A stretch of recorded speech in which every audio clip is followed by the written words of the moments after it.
Can I just check that Melissa can hear me online? Yeah, There you all are. I can hear great, you now. and I can hear you. Melissa, could I just get you to check your email? We've just had an alt sent through for you, and I just want you to be across it before we start. I'll just give you a few minutes. Yeah, no worries. I already had that open, so that's fine. I've already read it. No worries, thanks. We'll be starting in a minute. That's okay. Thank you.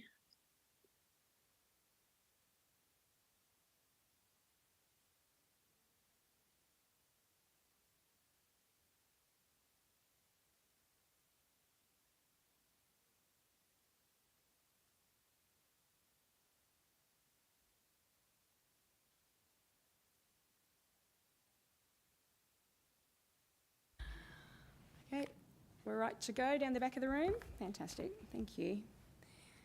Good evening, everyone, and welcome to Latrobe City Council's monthly council meeting, which for those of us who are joining us online, just to let you know, we are at the Gippsland Performing Arts Centre in K Street, Traralgon. Tonight's meeting will see councillors joining us, those that are here in person, and also some joining us virtually, but we do have some apologies this evening as well. I'm very pleased to welcome our Deputy Mayor, Councillor Dan Clancy, Councillor Dale Harriman, Councillor Melissa Ferguson, who is joining us online, Councillor Brad Law, Councillor Tracy Lund, and Councillor Graham Middlemiss, who is with us tonight. And I also extend a welcome to our CEO, Stephen Piacenti, who'll be with us as well and assisting with any of the operational matters. As we continue to move through, I would like to acknowledge the traditional owners of the lands on which we meet today, the Bracklang people of the Gunno-Kurnai Nation, and I pay my respects to the elders past, present and those emerging. And I would like to acknowledge any elders who may be joining us here this evening or with us on the live stream. As we continue to move through, I do acknowledge that the nature of a reflection of a prayer is a very personal one. The opportunity for councillors to take a moment for reflection at the commencement of a meeting is one that we will provide this evening. In doing so, I acknowledge that we are a community of many faiths, of diverse perspectives, and for some a broader reflection of community gathering and kindness may be considered at this time. Councillors, we will now take a moment of silent reflection.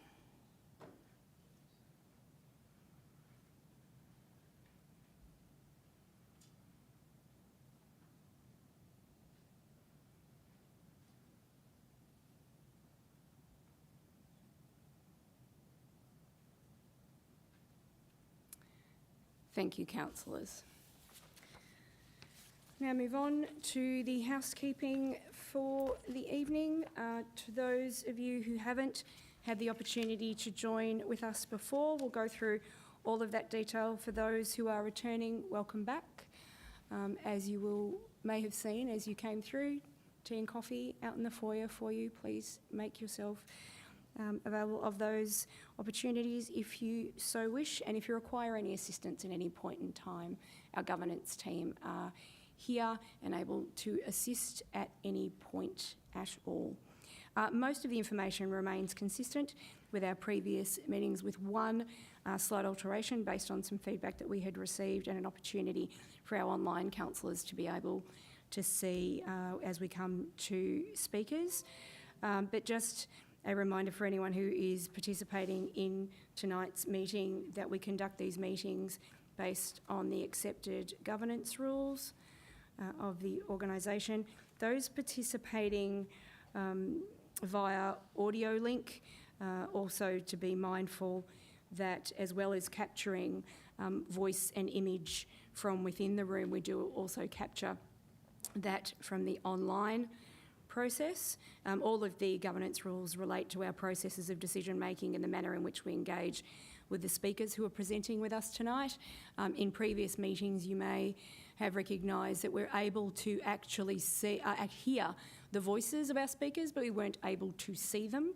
So the nature of the camera that you'll see reflected toward the lectern is to afford that opportunity and also to assist for anyone watching back to be able to see who it is that is able to speak to us, but also to help those councillors who do join us online to be able to see the speakers as well as hear them. The gallery have the opportunity in advance of these meetings, and some people also do it whilst not being in attendance, to put public questions. They are forwarded through to the CEO for his consideration, and we'll attend to those shortly. And if the gallery could assist us by not directly engaging in any of the conversation as we go through. We know the proximity of these meetings. It is often very tempting to do so, but it isn't something that necessarily assists us with the process of the meeting itself. During the meeting, councillors have the opportunity to ask questions, to seek further clarification, and the questions relate to matters that may be new or unclear.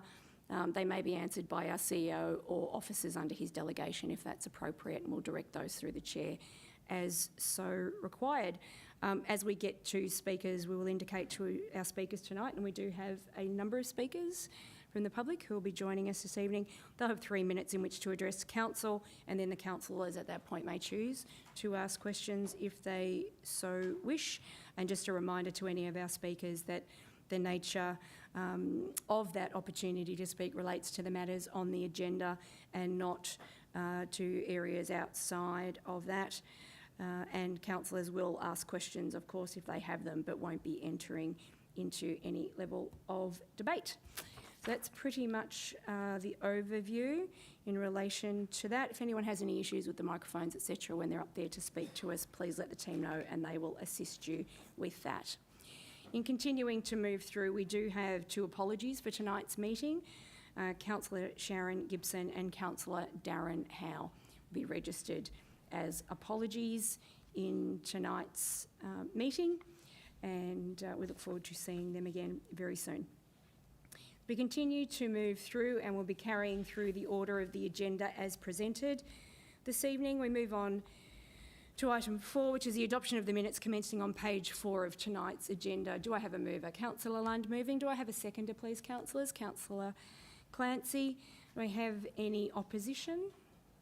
Take it no one wishes to speak to those, just ensuring they're an accurate record of the meeting previously conducted. Considered that one carried unanimously. Thank you, councillors. Item 5 on the agenda is declarations of interest.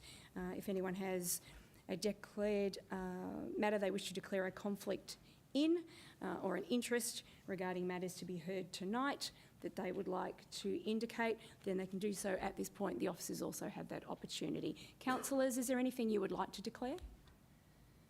No? I believe Mr Piacenti, you have an indication of a declaration. Thanks, Madam Mayor. In relation to item 7.5, I do have and have previously declared it prior discussions and had no involvement in the development of the report related to this matter, a conflict of interest, so I'll leave at that point of the meeting and I'll ask General Manager of Assets and Planning to take the chair for a minute or 2 while you consider that item. Thank you very much, Mr Piacenti, and we'll just have a moment when we do swap those over so that we're able to allow Mr Reardon to take the chair.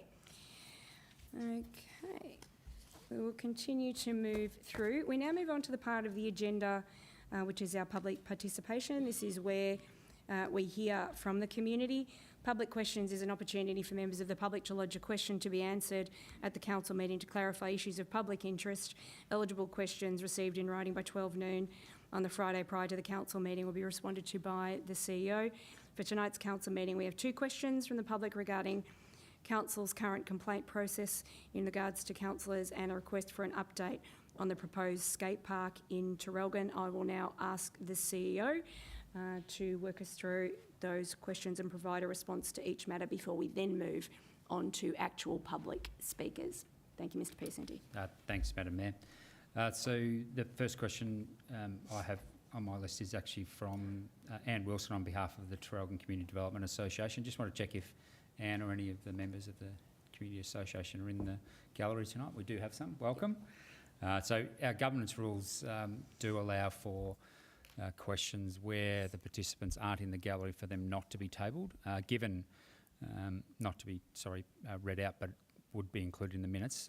Given we have members here tonight, that is good, and we'll read that out. But regardless of whether they are in attendance at our council meetings, generally I will read the questions out and provide the answers for councillors and the community to hear, because I think our governance rules in that respect were developed prior to some of the changes we made about people being able to view online and the like. So my preference is always to read them out. So there was a question that was raised separately with me in relation to that. So I'll move on to the first question, which is update on the proposed skate park in Traralgon. So the question was, due to concerns raised by some members of the executive committee of the Traralgon Community Development Association Incorporated, we request a full update of the status of the proposed skate park in Traralgon. We were informed by council officers in March 2020 that information would be forthcoming by June 2022. Sorry, March 2022. I think I might have said 2020, did I? That information would be forthcoming by June 2022. Could this be addressed as soon as possible? So I understand my officers have contacted the representatives from the Traralgon Community Development Association and provide the following response in regard to the question. In March 2021, Council had resolved to do further investigation on potential locations for the Traralgon Youth Activity Precinct, which also includes a skate park. As a result of the June 2021 floods event, a focus of the recreation team has been in relation to the Traralgon Flood Recovery Project, amongst other important plans and strategies. That has delayed our ability to address the Traralgon skate park matter. Now with that project being partially funded and advancing, moving into the detailed design phase, officers are returning to work on the Youth Precinct Skate Park for Traralgon and aim to present a further report to Council towards the end of this financial year regarding future actions to be undertaken. So we'll also provide that in writing to the Traralgon Community Development Association. The second question, Madam Mayor, comes from Sean Mulcahy. I'm not sure if Sean's in the audience tonight. Doesn't look like it, but as I touched on, I will still read the question. It relates to the topic of complaint processes. So the question is, what processes does Council have in place to manage complaints from the community about councillors and to provide a pathway for complaints from the community to be referred to a councillor, group of councillors or the council to consider if any application for internal arbitration should be initiated in accordance with page 5 of the Victorian Ombudsman's Good Practice Guide for Councils and Complaints 2021. So in response to that, I would say that Council has in place a variety of public-facing documents that deal with complaints regarding reporting of improper conduct and customer interactions. These processes include our complaints handling policy, public interest disclosure procedures and customer experience strategy. We also have in place the legislative requirements relating to councillors, such as the Councillor Code of Conduct and the Councillor and Staff Interactions Policy. Council also has a number of internal procedures, protocols and flowcharts of workflow, that guide officers in the day-to-day management of complaints. Council's position in relation to council conduct is that it will be managed in accordance with the Council Code of Conduct and the Local Government Act 2020 and related legislation. This includes utilising external avenues where appropriate to make complaints to the Local Government Inspectorate, Independent Broad-Based Anti-Corruption Commission and the Victorian Ombudsman, and we'll provide a copy of that response to Sean Mulcahy. Thanks, Madam Mayor. That's the extent of the questions for tonight. Thank you, Mr. CEO. We'll now continue to move through. So we have a list of speakers tonight. So these are the public speakers section of the meeting. They are individuals who've registered prior to 12 noon today and given the opportunity to speak to an item on the agenda for up to 3 minutes. Speakers are requested to keep their address brief to the main issues of concern. Councillors may choose to ask questions, clarify a point. However, councillors are not able to enter into debate or make commentary or directly reference questions in terms of the speakers. They can ask questions through the chair and then we'll direct them accordingly. But I think we're all pretty straightforward on that. We've done that for some time. So we have 6 members of the public registered to speak on the items on the agenda this evening. We do have an online participant, but the majority are actually joining us in person, so they'll be able to come up to the lectern, which I believe is accessible to everyone. Just a reminder that camera is there, but we do have speakers tonight on item 7.3, the Old Methodist Church Traralgon expression of interest of future location and use. We also have speakers on 8.1, the amendment C127 bushfire rural rezoning consideration of planning panel report, 13.1 being the Latrobe City Council support for LGBTQI plus community members, and we have 2 speakers in relation to that as well.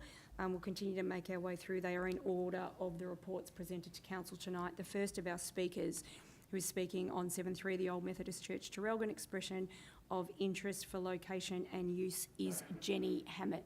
If Jenny's here, could Jenny make their way to the lectern, please? Thanks, Jen. Whenever you're ready, Jenny. Thank you. Thank you to the Mayor and to councillors. Thank you for the opportunity to speak tonight on behalf of our community and on behalf of It's Our Heritage Latrobe.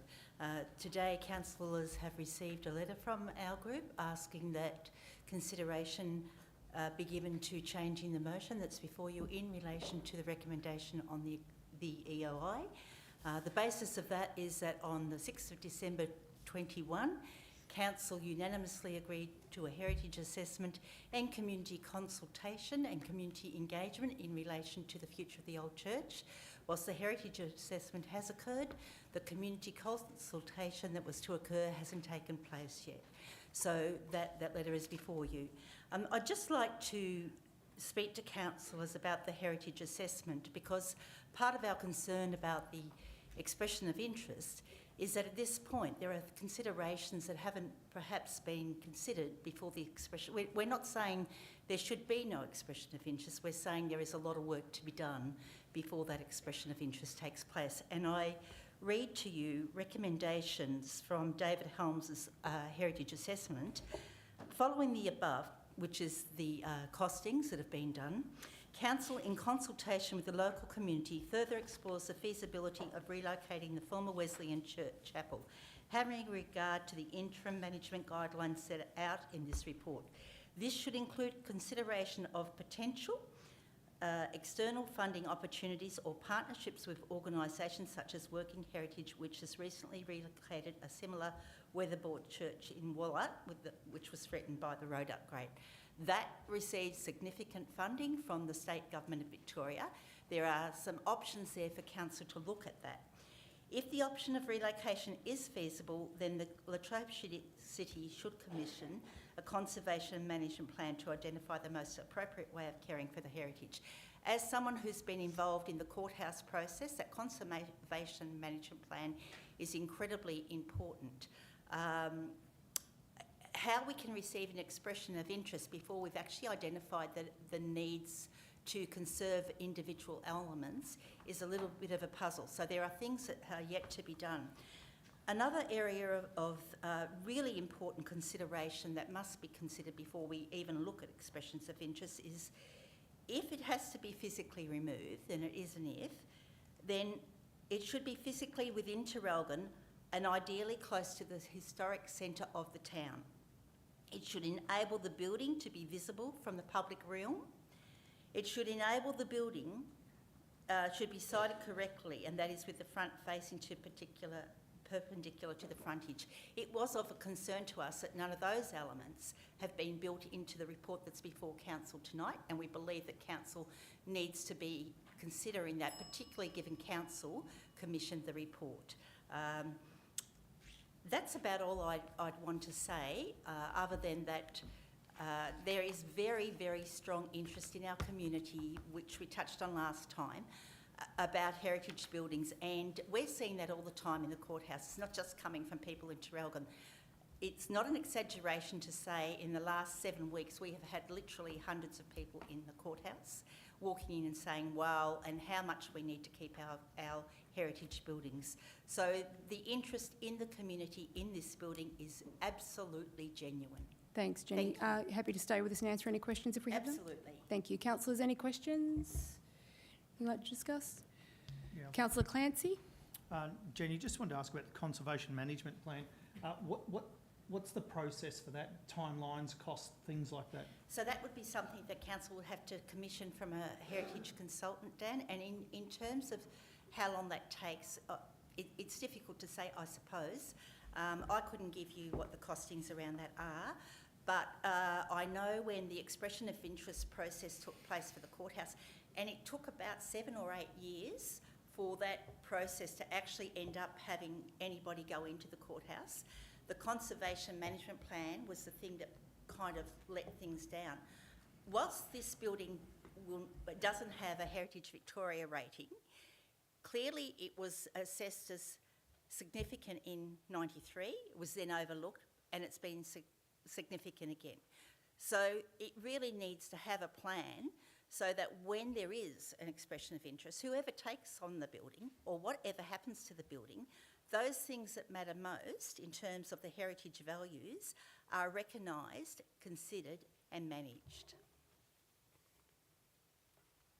Thank you, Councillor Clancy. Councillor Harriman? No, Councillor Clancy just asked what I was... Stole your thunder. And, no, that's all right. Jenny's Did you have another question? My question was You're going it. to be, so yeah, so that's good. Attended to all of them. Councillors, any further questions? No? Jenny, very thank you much. so much for the time. Thank you. Appreciate it. Okay, we'll continue to move through. Our next speaker, also in relation to 7.3, the Old Methodist Church Traralgon Expression of Interest for Future Location and Use, is Helen Vaughan.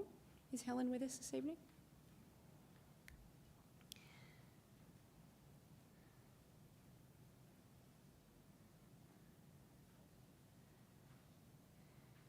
Thanks so much, Helen. Whenever you're ready, feel free. Thank you, Mayor, and thank you, councillors. I come in here as an interested member of the community, not as a member of a local historical group or a community development association. I attended the meeting back in November 21 because I was alarmed at the thought that council was considering demolishing the old church. It's one of the very few physical manifestations of this history in this town. So it concerns me tonight that almost 18 months later, after the heritage report has been done, that possible demolition is still on the table. I would back up anything Jenny Hammett has just said about getting a proper heritage study done. So I'm just simply urging council to really revisit this and revisit a genuine community consultation process, because there is so little of Traralgon's history left. I'd simply end with reflecting on a conversation I had with a colleague probably 30 years ago. I grew up in Traralgon and I moved back here to work, and I was talking to this young colleague from, I was probably a lot younger then too, to be honest, who had grown up in Ballarat, and she said to me, she'd moved here for work, and she said, "Oh, Traralgon's such a modern town." And I looked at her and I thought, "What do you mean?" She said, "Well, there's no history, there's no old buildings here." I think that makes my point that, you know, my grandfather was a shire president. This town has a long history. We just don't see much of it anymore because a lot of it's been torn down or it was burnt down. So let's make every effort to keep this church. That's all I've got to say. Thank you, Helen. If you just stay there with us for a moment, I'll just see if councillors have any questions for you. Councillors, any questions for Helen? No. Thank you so much for your time. We appreciate you joining us this evening. Continue to move through. Our next speaker is also joining us in person, also in relation to item 7.3, the Old Methodist Church conversation that we're having. Trevor Graham from Traralgon and District Historical Society. Still out, Trevor, the opportunity to make his way to the lectern. Yeah. Thanks. Thank you for the opportunity to speak tonight. It's the Historical Society's position that they reject and ask that the motion and the aspects of the report be rejected. We fully support the previous two speakers and the comments that they've made. Just one moment, Trevor. We'll add that to the end of the time, don't worry. Okay, thank you. Joys of the buttons on the wall. Hey, Adam. Yep. Anyone who wants to know, if you lean on the wall, they're just at the right spot, you'll turn the whole place up. Thanks, Adam. Trevor, please continue and we'll add some additional time toward the end. Go ahead. Okay. Thank you. It's the Historical Society's position that the council retain the building and retain it at its current location. And further, that the use of the building be used for museum purposes with the themes possibly of transport, including the railways, which is relevant to the position of the building, and to the community faiths of the area, which is relevant to the original purpose of the building. And the museum could look very similar to what was in the building as the Visitors Information Centre, with displays and presentations about the area, about those themes or other themes around the walls, and displays within the area. In terms of the report, it's disappointing that the heritage value of the building that was identified in the report was actually ignored or dismissed and not considered at all. And we also have concerns with the community consultation process, in that the EOI is not an effective consultation process as already described. The Historical Society was contacted by the council prior to its first decision and asked to comment at that time, on the understanding that the building was going to be pulled down, and we give him very little time to actually respond and consider the issue fully.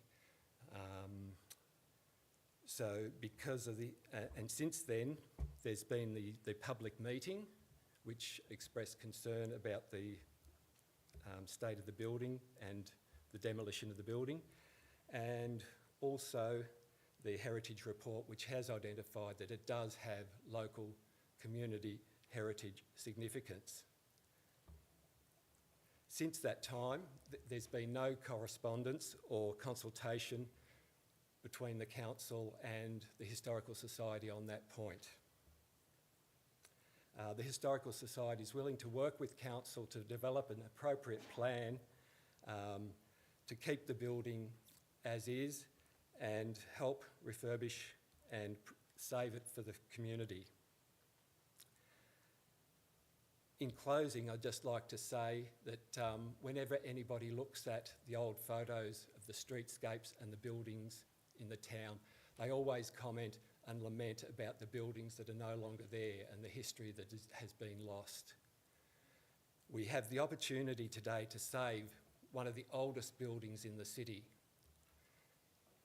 And as I said, the Historical Society is willing to work with council to progress that further. Thank you. Thanks so much, Trevor. If you just stay there for a moment, I'll just see if any of the councillors have any questions. Councillor Law. Thanks, Trevor.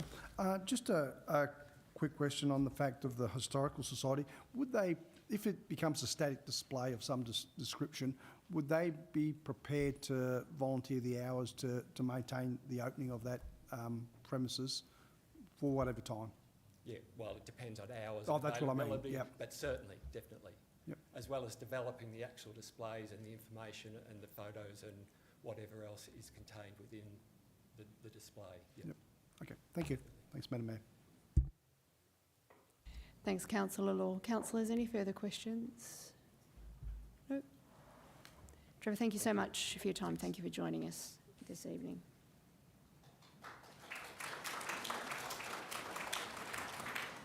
Councillors, we're now moving on to our next speaker. This relates to item 8.1, the amendment C127 bushfire and rural rezoning, consideration of the planning panel report. Our speaker, who I believe is also joining us in person tonight, is Christopher Constantine from Miller Merrigan.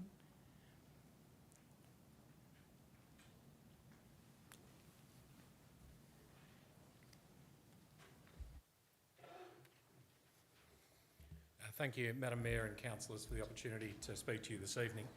I represent the landowners and submitters in support of Hazelwood North Precinct C, which was listed in that C127 planning panel. We were present at the panel and we commend the council officers in terms of their efforts with regards to the municipal bushfire risk assessment.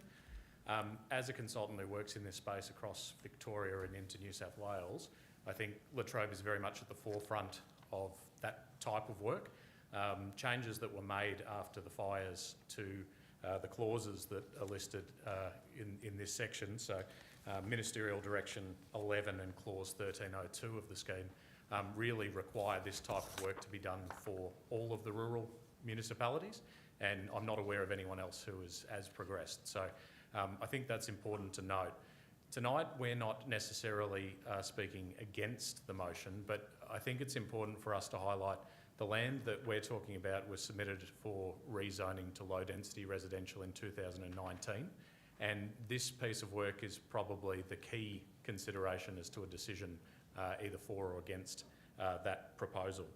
And I think what council laws may not be cognisant of is that if the municipal bushfire risk assessment is accepted as it is currently presented, or based on the terms of reference that have been put forward for the additional work, it would largely preclude any low density or rural living land being released within the municipality ever again. The strategy or the assessment currently looks at the risk that may occur with more land being released.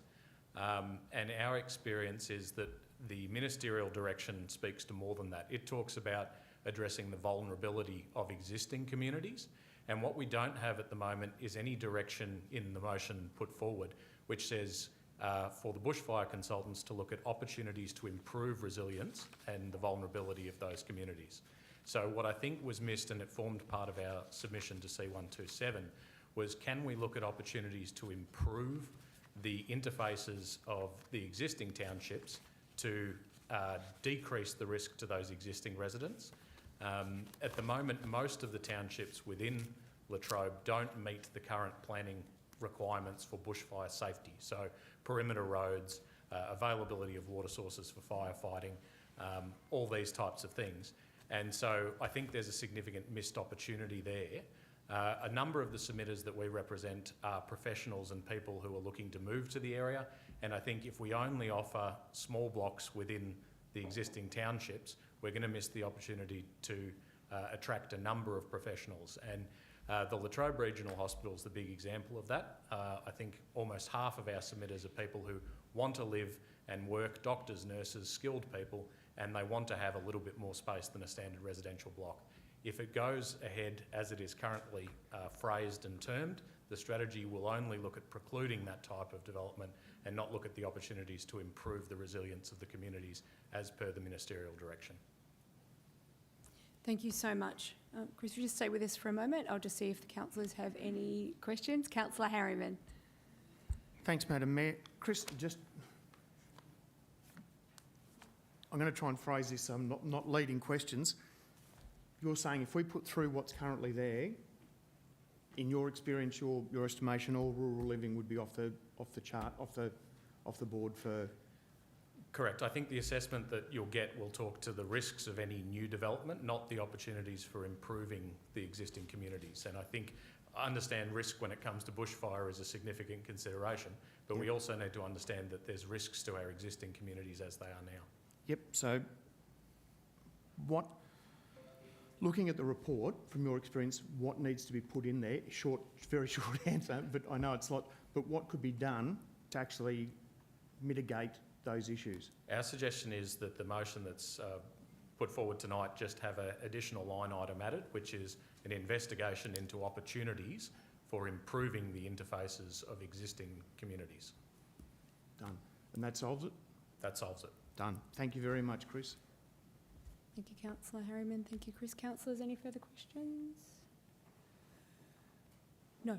Chris, thanks so much for your time.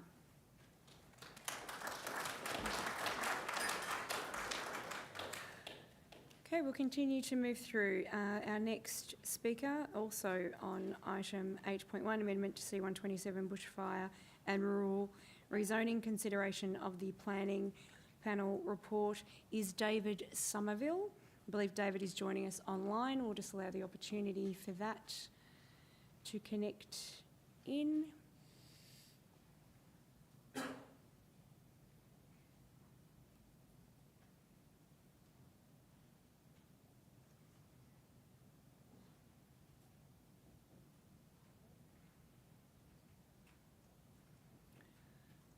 Mr Somerville's audio is just connecting, so we'll just give that a moment.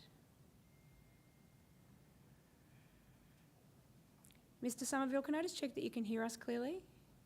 Yes, I can hear you. Fantastic.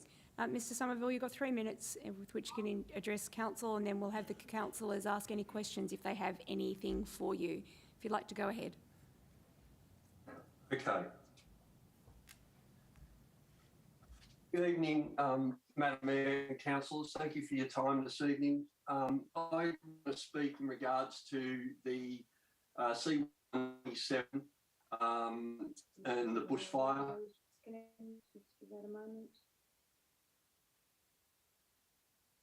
Have you got me now? Mr Somerville, can I just check that you can hear us clearly? Okay. Yeah, I can hear you. No, it's fine. That's not me. That was me talking on delay. So I'm just going to check. You've got a significant delay that we're not experiencing here in the room. So I'll just check that. Do you also have the live stream on anywhere, Mr Somerville? I might have, I'm sorry. Yeah, Trying to get rid of it. Yeah, because that just the nature of all the way the interweebles works, it'll be slightly on delay. So that's what you're getting the feedback on. You might need to disconnect from that and just actually talk to us initially. Is that better? Yes, I think so. Can you hear me directly? Yes, I can. Yeah, okay, let's try that. We'll keep going and I'll just extend your time briefly toward the end. Please go ahead. Sorry about it. No, not at all. Thank you, Madam Councillor, Madam Mayor and councillors for your time. I'm speaking in regards to my parents' property in Moe South. It's a 175-acre rural property. It's been in my parents' dad's owned it for 60 years and farmed it as a prime production business for 60 years. It's one of the most significant size of the land in the Moe South area. And under the 127, it does not meet the test of the bushfire management. Now, under the BMO that's been imposed, the BMO is there not because we have adjacent state park or national park. It's because we have adjacent private plantation operations in the area. If those operations weren't there, the BMO most likely would not exist. The problem is my parents' property under the current scheme cannot be developed in line with the surrounding areas in the Moe South area, which is all rural living. Plantations being given existing use of rights. So there's no obligation to put setbacks in against the current residents. What the council's done is they've basically stopped any development of my parents' property under the amendment and done nothing to reduce the risk to the current residents in the Moe South area. So it's going to start, it can't be rezoned. If it was rezoned under the Moe South Municipal Bushfire scheme, new roads would be implemented, which would improve access and egress for residents in the surrounding area. There's no obligation for any setbacks for plantation up to my parents' property and adjacent properties to be put in. And nothing is being done. So development's being stopped and nothing is being done to improve the safety of the Moe South residents. The failure to develop this property in line with what should have was meant to happen in line with the surrounding areas will mean new roads won't be constructed in the Moe South area and safety won't be improved for the Moe South residents. So the unfortunate thing is we've had meetings recently with the planning department and my father expressed his extreme concern. You know, my parents can't, they're fearful of the risk that exists with these plantations. And unfortunately, this amendment does nothing to bring the plantation operators in line with the current recommendations that come out of the 2009 coronial inquest.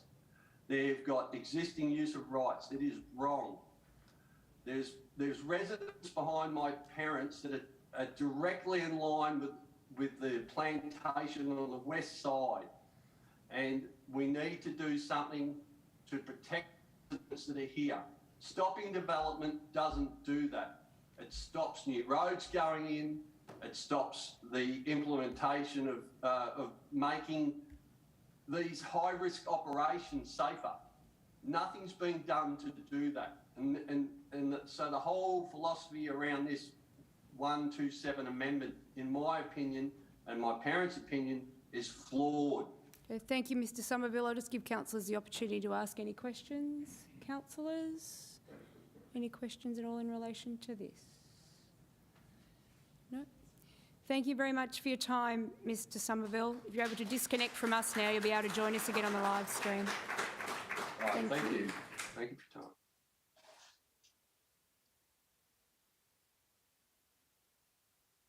The next lot of speakers are joining us in relation to item 13.1, Latrobe City Council support for the LGBTIQA+ community. The first of our speakers, and both of these speakers are in person, I understand, is Dr. Cameron Hogan. Allow Dr. Hogan to make his way to the lectern. No, take your time. It wasn't a rush. It was just an observation for anyone who couldn't see it this way. Good evening, Madam Mayor and councillors. Thank you for seeing me. My name is Dr. Cameron Hogan, commonly known as Jamie. So that's who my friends and colleagues call me. I have a couple of PhDs, so I'm a bit au fait with this stuff. I've served on a number of committees, including the Neighbourhood House space. I'm a life member at Sale Neighbourhood House. I'm still on the National Board of Directors of Youth Work Australia. So I've been around the traps. It means I've been around for about 500 years or so, I'm pretty old. I've also served as an advisor to a Member of Parliament, state and federal, and I came to Gippsland 10 years ago. But that's a bit of a bravado. More importantly, I'm almost a 40-year member of the Australian Labor Party, so there's no question. I'm also an out and proud gay man. And I'd represent nobody except myself, by the way. I'm a former Victorian president of the LGBTQIA community. I was treasurer of the Midsummer Carnival. I've lived with transsexuals, and not lived with, but I've shared houses with. I've been in 19 Pride marches. I've had friends that are transsexuals, the showgirl variety and the garden variety, and in fact for 25 years I hosted drag shows in Melbourne, but I'm not in stilettos tonight, fortunately. In fact, surprisingly, I hosted shows at clubs that your own Councillor Harriman ran many years ago, and for a straight bloke, he didn't do a bad job actually. He was pretty ka-chung with us. I came to Morwell and opened the first Rainbow Room. However, I wonder the purpose of this motion. I know the trans issue is a political issue, and I hope we're not jumping on the bandwagon here. Clubs, organisations may be offended. I know Councillor Ferguson for having an opinion, and I haven't spoke to Councillor Ferguson for 18 months, but she's been berated, attacked. Dr. Hogan, that isn't the nature of the notice of motion that's been listed, and I don't have the opportunity for Councillor Ferguson to respond or give a right of reply. If you could contain your comments to the actual notice of motion, I'd be grateful. I appreciate Thank you that, so much. Madam Mayor. I was just sticking up for her a little bit, that was all. But I really think the motion is not quite thought through. I don't know if Councillor Harriman's been consulted, because he was, in years gone by, a great friend of the gay community.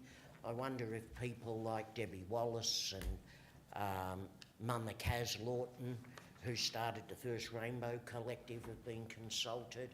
I'm fearful that trans people will be more ostracised by organisations being forced to accept rather than embrace, and I'm really concerned about that. I would also like to applaud the work of the Gippsland Rainbow Initiative. They're our new leaders, and I think I saw someone from them here. I think they do a wonderful, wonderful job. And just as a closing point, I visited Councillor Gibson yesterday at St Vincent's Hospital, and just for your notice and Councillor's notice, Madam Mayor, she's not very good. Yeah, thank you, Mr Hogan, if you'd like to stay there for a moment. Sorry, Councillor Harriman, that was a, you don't need to ask. It's sort of, we changed the rules on that as opposed to a no. That all happens, we're able to just do that through the chair now, so yes, noted, but I think we got to where we needed to be. Councillor Harriman, I believe you had a question. Yeah, thanks, Madam Mayor. First of all, I'd just like to clarify, I don't work with Dr Hogan anymore. His legs are nowhere near nice enough to run lay girl shows anymore. Sorry, Dr Hogan. But I will admit to a relationship during the 1980s. So just so that's on the cards. We were both educated by police, 6'2", with batons into the workings of the gay community. He ran faster than me, unfortunately. Dr Hogan, you've raised some concerns, and I understand and obviously know your long history with the gay community, and I know you didn't mention it, but Australian President of the Drag Queen Association. Question, Councillor Harriman. I'm getting to a question, sorry. Dr Hogan, you've raised some concerns. What are at the basis of that? Is it the fear of retribution to the gay community, or is it that... Retribution to trans people. People don't react well when they're forced into something. And when community groups out there are forced to do something, there's sometimes retribution. Yep. And I'm fearful that trans people, and there's many parts of trans, there's a lot of sub-communities, Councillor Harriman. There's the post-op trans people, the pre-op trans people, the asexual trans people. There is a range of groups, even part of the emo group or the goth groups profess to be trans. So do we let all those people go? Because the only ones that are legally sex changed are the post-op transsexuals. So we have to be very careful in using the words transsexual. And there's seahorses. For those that don't know seahorses, seahorses are the gentlemen that put frocks on, what we once derogatorily called transvestites. So, you know, those people do it once a month, yeah? So we have to be careful, and they profess to be part of the trans community at that time. And I've stood in showrooms and... Okay, I'm going to need to move this on, Dr Hogan. Is there a more specific question that anyone has at this point, or we'll be moving on? Questions? No? Anything further? Councillor Harriman, was there anything you wanted to explore in a more specific manner? We're starting to get a bit of a... Yep, comfortable? Okay. Thank you, Councillor Harriman. Thank you so much, Dr Hogan. Appreciate your time. Thank you. Councillors, we're now moving on to our final speaker for this evening. Also on 13.1, Latrobe City Council support for the LGBTIQA plus community, and our speaker who is in person with us again tonight is Caitlin Grigsby. Is Caitlin able to join us at the lectern?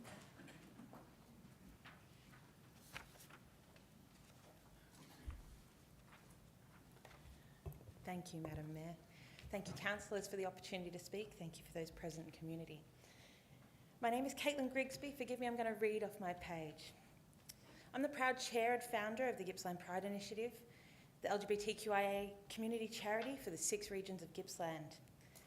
I come to you today surrounded by other committee members of Gippsland Pride Initiative in allyship with our transgender, non-binary and gender fluid community members, and in support of the motion proposed by Councillor Lund. I'm a proud Gippslander. I'm a small business owner and a very proud wife to a lifelong Gippslander. And in 2012, I found my big loves right here, in fact, in Latrobe City, roller derby, and later my wife. And it was at roller derby of all places that I found community and family where this was not available to me in ways that it might be to you. It was here that we found safety and comfort through the plebiscite, and where the Gippsland Pride Initiative was in fact born, right here. Contextually, today's pretty relevant. One, I share my wedding anniversary with you. And also, we are a fortnight away from Gippsland Pride embarking on the launch of the first ever Rainbow Brick Road Report, a benchmark study specific to and informed by the lived experiences of LGBTQIA+ community from across Gippsland. The voices in this report are your friends, colleagues, family, and the people you meet every day, and importantly, almost a third are Latrobe City residents. Fittingly, we launched this report in Latrobe City on May 17th, which happens to be International Day Against LGBTQIA+ Discrimination, and this is by no means an oversight. I say fittingly, not because of the current global or local climate or any singular motivator or issue, but rather in response to the disproportionately high rate engaging in this study, 30%, coming from Latrobe City constituents, the community you serve. The message is loud and clear. Our community, approximately 10% of the populace, desperately want you to hear their voices. We attend this meeting tonight not just to provide context and support the motion, but to honour that we believe Latrobe City is a place of welcome and equity. We say this confidently on the back of extraordinary progress that we have achieved together in recent months in particular. Progress such as 2,000 people joining us here on these grounds in January on a 40-degree day just to be together with relative confidence of their safety and welcome. Councillor Lunn's motion is important today because these three actions are simple. They cost you nothing, they hurt nobody. But what they do is move mountains for those who may be feeling targeted, vulnerable, or further isolated. These simple actions send a clear message that transphobic attitudes have no place here. Recent events may suggest otherwise, and it's time for correction.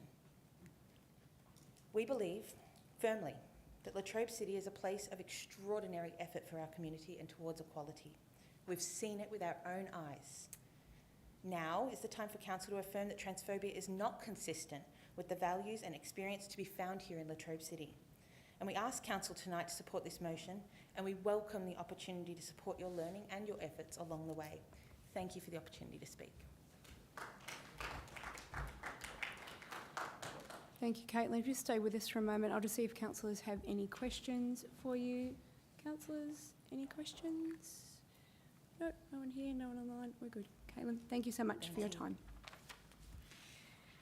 That concludes our public questions and our public speakers for this evening, which brings us into the consideration of matters, the strategic items for decision for tonight's agenda. Thank you to everyone who did join us to speak to us this evening. It's good to be able to hear from you and give councillors the opportunity to ask you questions. We will start to move through the agenda items themselves. I just want to make sure there is the availability of the agenda, I believe. And we've also got the screen. We did adjust the screen. I was trying to make Councillor Ferguson a little larger on the screen so I could see her, but that was addressing an issue. Oh, it's okay, we can go back the other way because I need everybody else to be able to read it. So I'm also going to ask the Deputy Mayor to keep a bit of a watch on that second screen. That's just so that I don't miss Councillor Ferguson. She's trying to get my attention as well. I think a little bit smaller on the actual words should give me Councillor Ferguson large enough, but I think, can the gallery still read those from there? Yeah, okay. We'll leave that there. We'll see how we go. We can adjust it if we need to. I will do a read through for most of the information that you'll require, and then we'll work it through. So first on the agenda for the items to be considered tonight is item 7. These are our strategic items for decision. We have 5 items in this session. The first is 7.1, Tarrogin Flood Recovery Project, Stage 1 Project Reference Group, commencing on page 7 of the agenda. Councillors, do I have a motion? Councillor Clancy, happy to move. Councillor Harriman, happy to be the seconder on that one. Do we have any opposition, councillors? Councillors wishing to speak? Can do, Councillor Madam Mayor. Thank Clancy, you. you're first up. Thank you. Always a bit odd speaking to a motion that appoints you to a committee. I think Councillor Harriman and I are very keen to be on this committee, but with this motion appoints Councillor Darren Howe as the chair, who will probably do most of the work between Councillor Harriman and myself. And as he is not here, that is the role that he is getting tonight. So this is the Traralgon Flood Recovery Project, and this is you'll see written up there, it says PRG. The PRG is a project reference group, and these are very common for large projects that, whether they're construction projects or community-driven projects, these PRGs are very important to have the people in the room and the stakeholders to get these projects done. This motion before us at the moment appoints two PRGs, and they're subcommittees of each other. One is the Glenview Park Hall, and the other one is the Traralgon Rec Reserve. And so these will be appointed, and if people have an opportunity to read through the report that's been presented and people grabbed a copy and people at home had an opportunity to read it, you would see that the representatives on the first subgroup are the councillors, and then GLAWAC, the Gunai-Kurnai Land and Waters Aboriginal Corporation, two representatives of the Football Netball Club, one being football and one being netball, one representative of the Boxing Club, one being ex-Students Cricket Club, and one representative of Sport and Rec Victoria, and plus the council officers. So these are a very common makeup, and for the second subgroup, about the same sort of makeup of the users is that the three councillors, GLAWAC again, the Gippsland Rangers Roller Derby, the Latrobe Valley Dodgeball League and Traralgon Trail Blazers, the Equestrian Club, and Sport and Rec Victoria, plus the council officers again. This motion that's before us at the moment is appointing those people to make sure that this PRG, Project Reference Group, can go forward to have a good impact and good input of all voices of the users from across our community. And I put this to my colleagues to support this evening. Thank you, Councillor Clancy. Councillor Harriman. I think Councillor Clancy has covered everything except Councillor Howell. Well done on not being here. Yes. Thank you so much, Councillor Harriman. Councillors, anyone else wish to speak to this? There's no other speakers. You don't get the opportunity to close on this one, Councillor Clancy, as we didn't have any opposition. We did have speakers, those we need to put this one to the vote. Those in favour, Councillor Clancy, Councillor Harriman, Councillor Ferguson, Councillor Law, Councillor Lund, Councillor Middlemiss and myself. That one is carried unanimously. Thank you, councillors. Second item is 7.2, the release of the draft fenced dog park implementation plan for public consultation commencing on page 25 of the agenda. Do I have a mover? Councillor Harriman moving. Do I have a seconder? Happy to. Councillor Clancy is a seconder. Do I have any opposition? No opposition. Councillor Harriman, back to you. Just very quickly, Madam Mayor, we have run a fenced dog park as a trial. Until the floods, it was getting quite a bit of use. What we've looked at now is there's been constant lobbying of council for dog parks across the municipality. We've looked at sites, looked at the most preferential sites, gone through where access is going to be of the best value to the community, where we can put it on council land and make them a decent size. I think the most common complaint we had about the current dog park was it was too small. It didn't divide dogs off from large dogs to small dogs. It didn't divide off unsocialised dogs to socialised dogs. This will give us the opportunity to look at sites that are going to be large enough to actually do that. Yes, there is a large cost involved with it, and I know I've had a number of emails saying, how can you spend $200,000 when there's 237 registered dog owners in that area? It's because everybody pays rates, and we don't look at it on the basis of just who has a dog in that town, because it's other areas come to that town and use the dog facilities with their dog. It's a well-known fact that a lot of people from across the Latrobe City and outside Latrobe City have been using the Traralgon Park simply because it's a great way to socialise their animals, and socialised animals are less likely to bite, nip, attack other dogs, attack other animals, attack other people. which is a major problem. So this is attacking a number of issues. It's all there to go out for public consultation. We want as many dog owners and non-dog owners, if there are such people, to be involved in this, to put in their thoughts and to let council know what they think. Thank you, Madam Mayor. Thank you, Councillor Harriman. Councillor Clancy. Any other councillor wish to speak in relation to this matter? No further speakers. We didn't have any opposition, but we have had a speaker, so we'll need to put the motion to the vote. Those in favour, Councillor Clancy, Councillor Harriman, Councillor Ferguson, Councillor Law, Councillor Lund, Councillor Middlemiss, and myself. That one is also carried unanimously. We're now moving on to item 7.3. Councillor Clancy, I note you. Thank you. The Old Methodist Church, Traralgon, expression of interest for future location use, commencing on page 93 of the agenda. Councillor Clancy, I believe you have an alternate motion to the one published, Madam Mayor. We'll just circulated that take a amongst everyone. moment, Councillor. Seconding, Madam Mayor. Seconding, I just give the councillors the opportunity to make sure that they've got that in front of them and that the officers have had the chance to populate that onto the screen. Just take a moment. At this point, I have Councillor Clancy as a mover, Councillor Harriman as a seconder. Just get these words up.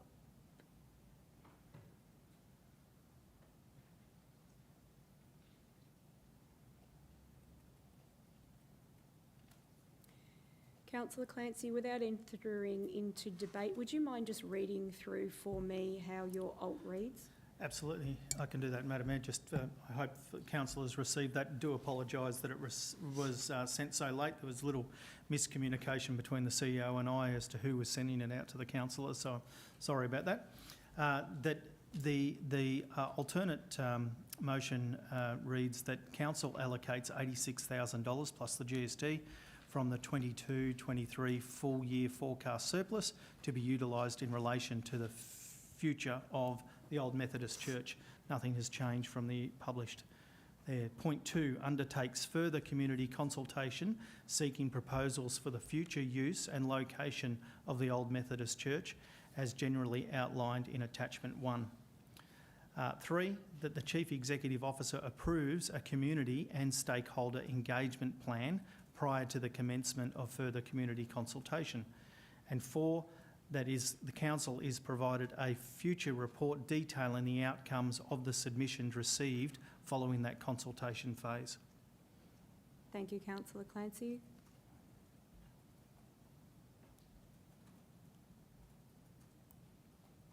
We cut and pasted it. Oh.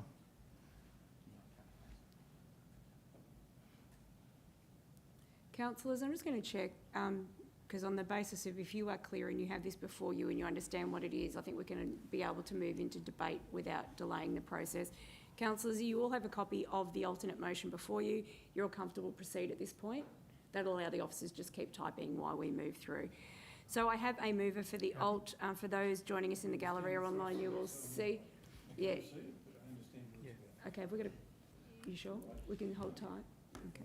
He's happy for us to sell the CEO, can you pass it to Gray on your phone or something? Oh, Trace has got it. Great. Okay, I think we're catching up. So I have a mover for the alt being Councillor Clancy. I have a seconder in Councillor Harriman. Is there any councillor who would like to record opposition to the alt presented? There's no opposition at this point. Councillor Clancy, I'll go to you as our first speaker.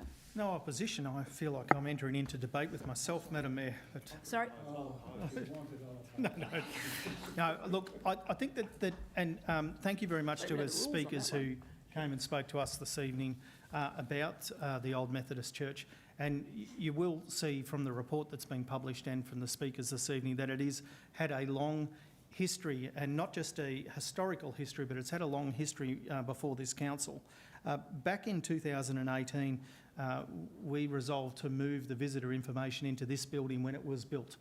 This building was open last year, and the Visitor Information Centre was moved across here and is going really, really well for parking and for access for visitors as they come to the city.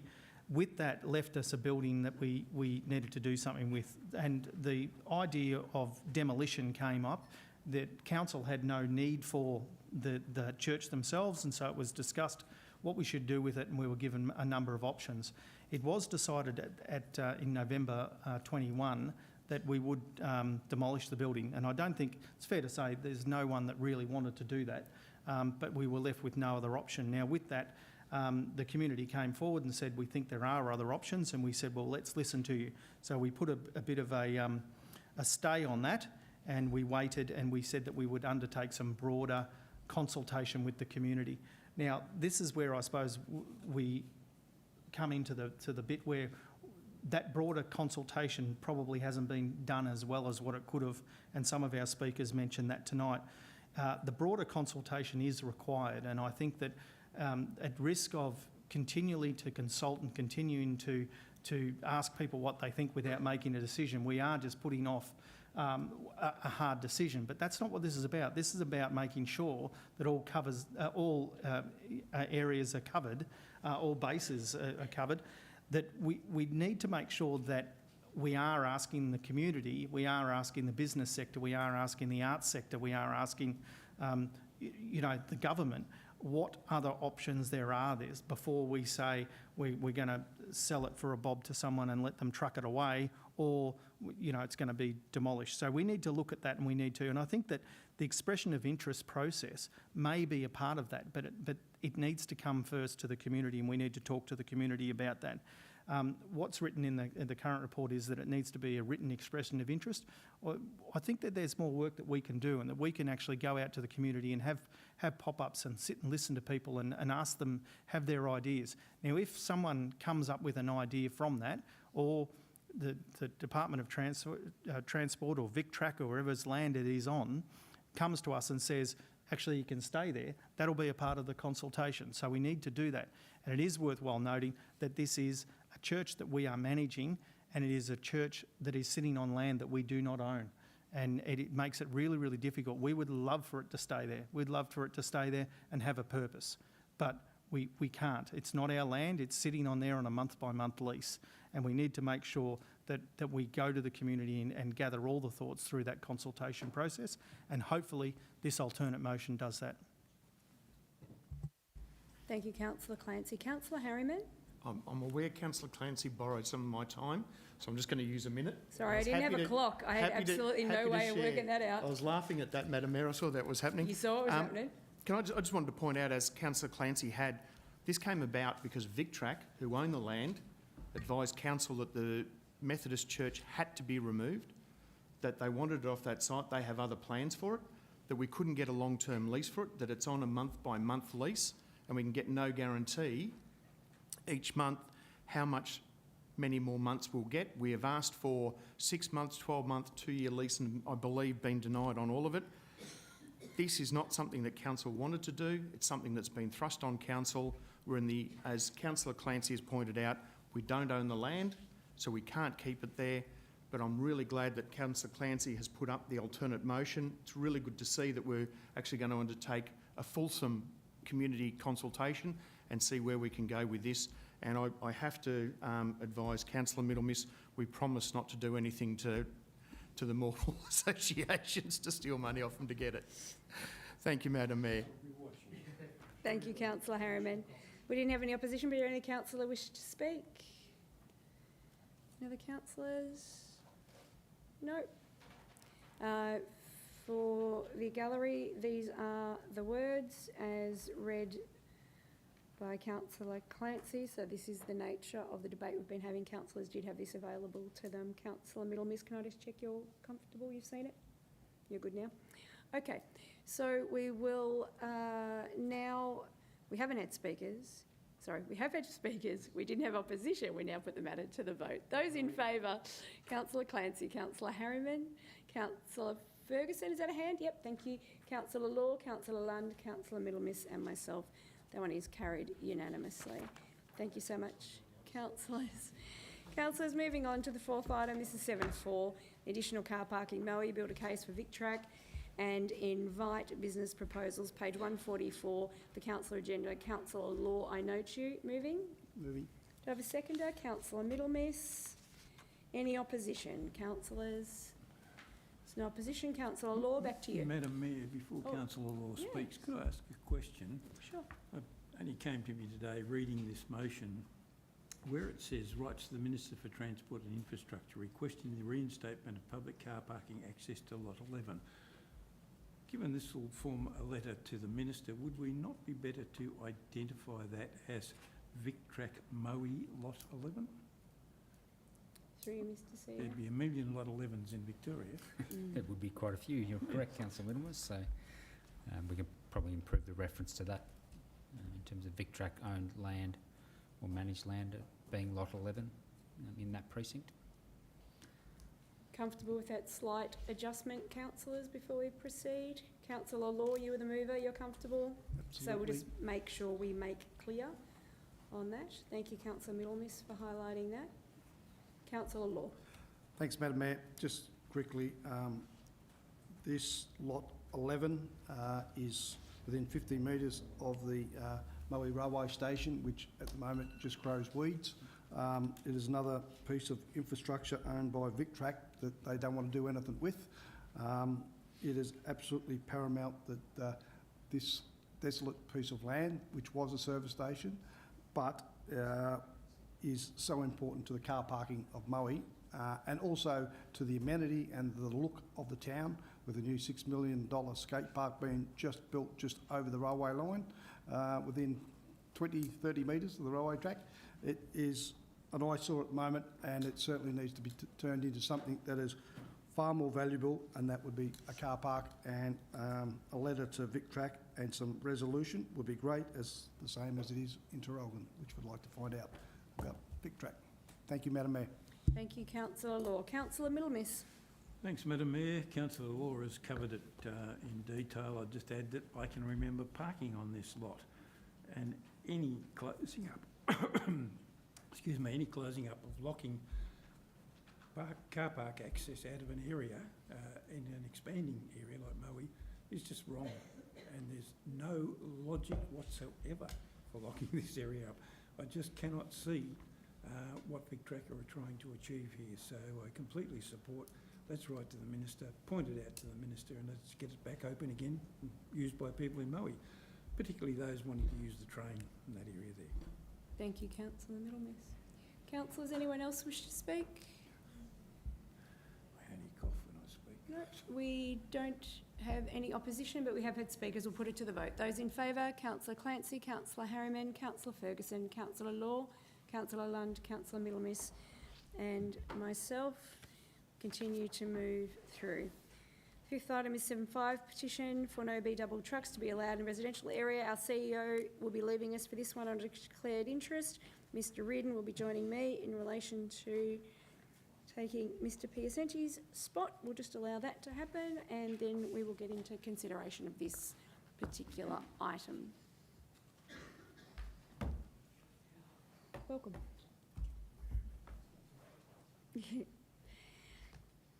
Okay, so on this item, do I have a motion? Thank you, councillors. Thank you, Councillor I'll Harriman. move that, Madam Mayor. Do I have a seconder? Councillor Clancy. Do I have any opposition, councillors? There's no opposition. Councillor Harriman, over to you. Madam Mayor, this is in relation to a petition we received to close off K Street and Grey Street to B-double trucks. Obviously, we don't control those roads. They are VicTrack roads. VicTrack. Vic Roads or Regional Roads Victoria, or whatever they go by now. So basically, we're just going to put the request through to the General Manager, or get the General Manager of Regional City Planning and Assets to write to the Department of Transport and Planning to request the investigation of developing and implementing a suitable curfew for heavy vehicles along Grey Street that is not detrimental to existing local industries and heavy vehicle operators. And I think that's the most important point there. We are not going to hurt local industry, and allows emergency and waste services vehicles to use the road at all times. Obviously, we have emergency vehicles, i.e. fire trucks, that fit the B-double category on some occasions, or of the same length and are heavy vehicles. Obviously, with K Street, we can't take any further action, and we'll advise the head petitioner of this resolution. So basically, we've listened, we've done what we can. We're going to put a letter into the Department of Transport and Planning, see what we can get done, but basically it's not to be to the detriment of those already using a road we have no say over. Thank you, Madam Mayor. Thank you very much, Councillor Harriman. Councillor Clancy? All covered, thank you. Okay, councillors, anyone else wish to speak to this? There's no other speakers. You don't get the opportunity to close. Councillor Harriman, we have had speakers who put the motion to the vote. Those in favour, Councillor Clancy, Councillor Harriman, Councillor Ferguson, Councillor Law, Councillor Lund, Councillor Middlemiss and myself. One is carried unanimously. Thank you, Councillor. I note you, Councillor Harriman. Or are you voting early and often again? No. You are getting ahead? No problem. So we now get the CEO back. Thank you, Mr. Reardon. Disappointed you didn't ask him any questions. Walked all the way over here and you didn't ask him any questions. He looks somewhat relieved.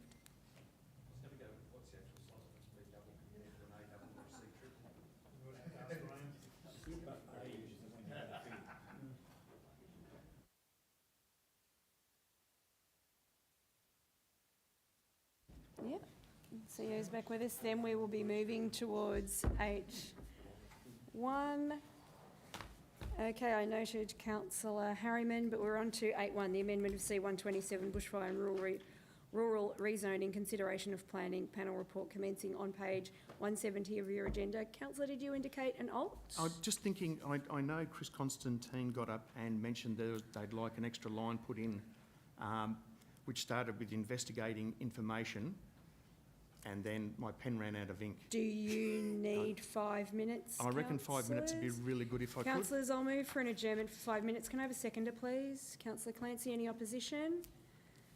No? Sorry, Councillor Ferguson, I think we're delayed. I'm not sure. Can I just check supporting as opposed to opposition?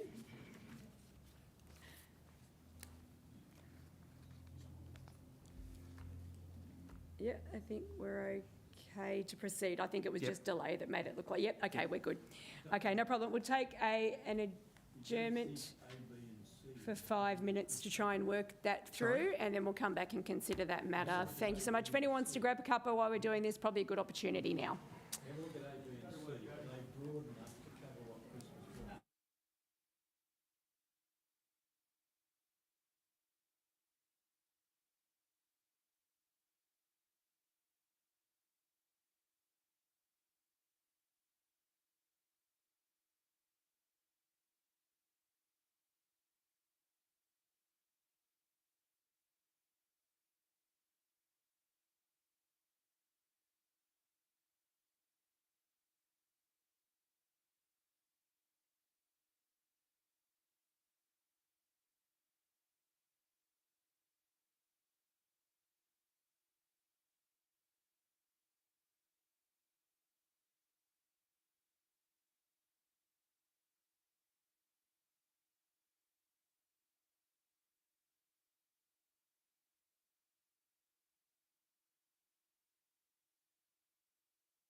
Okay. Councillor Clancy. No opposition, but a question once you've got a mover and a seconder. Yep. Okay, got a mover and a seconder. We're going, Councillor Harriman is my mover, Councillor Law is my seconder, and a question. Go ahead. Sorry, Thank you. it was very complicated. Trying to wasn't work the order out there through you to No the CEO. Just what the, I suppose, the implications of, and we heard from our speaker and Councillor Harriman's picked up on that. I just wondered what those implications would be to add these new words in. it? Mr CEO? Thank you, Madam Mayor. I think my simplest answer to this one is I'll hand to the General Manager of Assets and Planning. I think he's prepared for this question. Through you, Madam Mayor. Is that on? Yes. Hello? Yeah, I think that's better. Through you, Madam Mayor. So the proposed wording changes says that improves interfaces of existing communities. I think the proposed resolution will essentially look into further work that can be done in terms of perimeter roads and the like around proposed existing communities to give better overall possibility of a meeting clause 1302 of the planning scheme. I would say that the proposed rezoning as currently proposed in the original resolution provides enough land supply to essentially get up to 15-year land supply in rural living areas.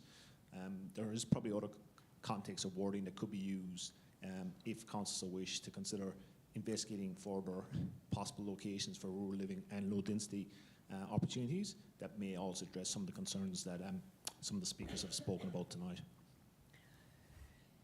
Thank you, Mr Reid. And Councillor Clancy. Subsequent question. In short, does this solve our problem? Through you, Madam Mayor. I don't think it's going to solve a problem because we still have to go through the CFA. We still have to be guided by clause 1302-1. So this wording alone won't address some of the concerns and some of the work we're going to have to work through to get this over the line, especially with the CFA. Thanks. Question of process. Proceed on the move in second or deferral, procedural deferral for more work or more consideration? Happy to proceed? Yeah, happy to proceed. Yep. Okay. Thank you, Mr Reid, and thank you for the council. Any further questions, councillors, before we move through? Okay. So Councillor Harriman moving, Councillor Law is seconding. Councillor Harriman, back to you. Thanks, Madam. Sorry, Councillor Ferguson, was that a hand? Nope. I think that might have... Sorry. Any sudden move, Councillor Ferguson, and I look to the screen. Councillor Harriman. Thanks, Madam Mayor. The change really has come about just to allay some fears of those in the area, as was pointed out, have had a planning permit in since 2019, just to give them some assurity and maybe put their mind at ease that the process will incorporate pushing forward their projects. As we're well aware, there is a huge land shortage across the Latrobe City at the moment, and anything that's going to enable us to bring in more people to the region, particularly as the Speaker mentioned, when they're involved in the medical profession, which is where we have a huge shortage. I think anything that we can do to help that along is excellent, and my understanding is this will help Mr Somerville's issue as well. So happy to move, Madam Mayor. Thank you, Councillor Harriman. Councillor Law. Thanks, Madam Mayor. Yes, I'd just like to thank Christopher from Miller Merrigan tonight for his speech. I think it highlights, even in our own document, Live Work Latrobe, is that we've got to actually connect people that actually want to live in a rural area with that's not part of, that's out of Melbourne. So they actually want to work in a high level of whether it's a hospital or it's in, we're trying to create engineering precincts and all the rest of it. Those type of people sometimes feel that need to live in a little bit of space. So I think it's that addition of those few words is quite relevant. And the fact is that we need to allow people that maybe that used to live in the Dandenongs want to come down here, but they want to find their little piece of paradise that allows them to transition to a workplace in our valley, but can still go home to listen to some magpies or kookaburras early in the morning. So I think it's the report that has been tabled is good, but I think the relevance of what Christopher has spoke from Miller Merrigan tonight, I think it is very good, and that we should take that on board. Thank you, Madam Mayor. Thank you, Councillor Law. Councillors, any further speakers in relation to this? No, we don't have the opportunity to close on this one, Councillor Harriman, but we have had I'm just going to wait.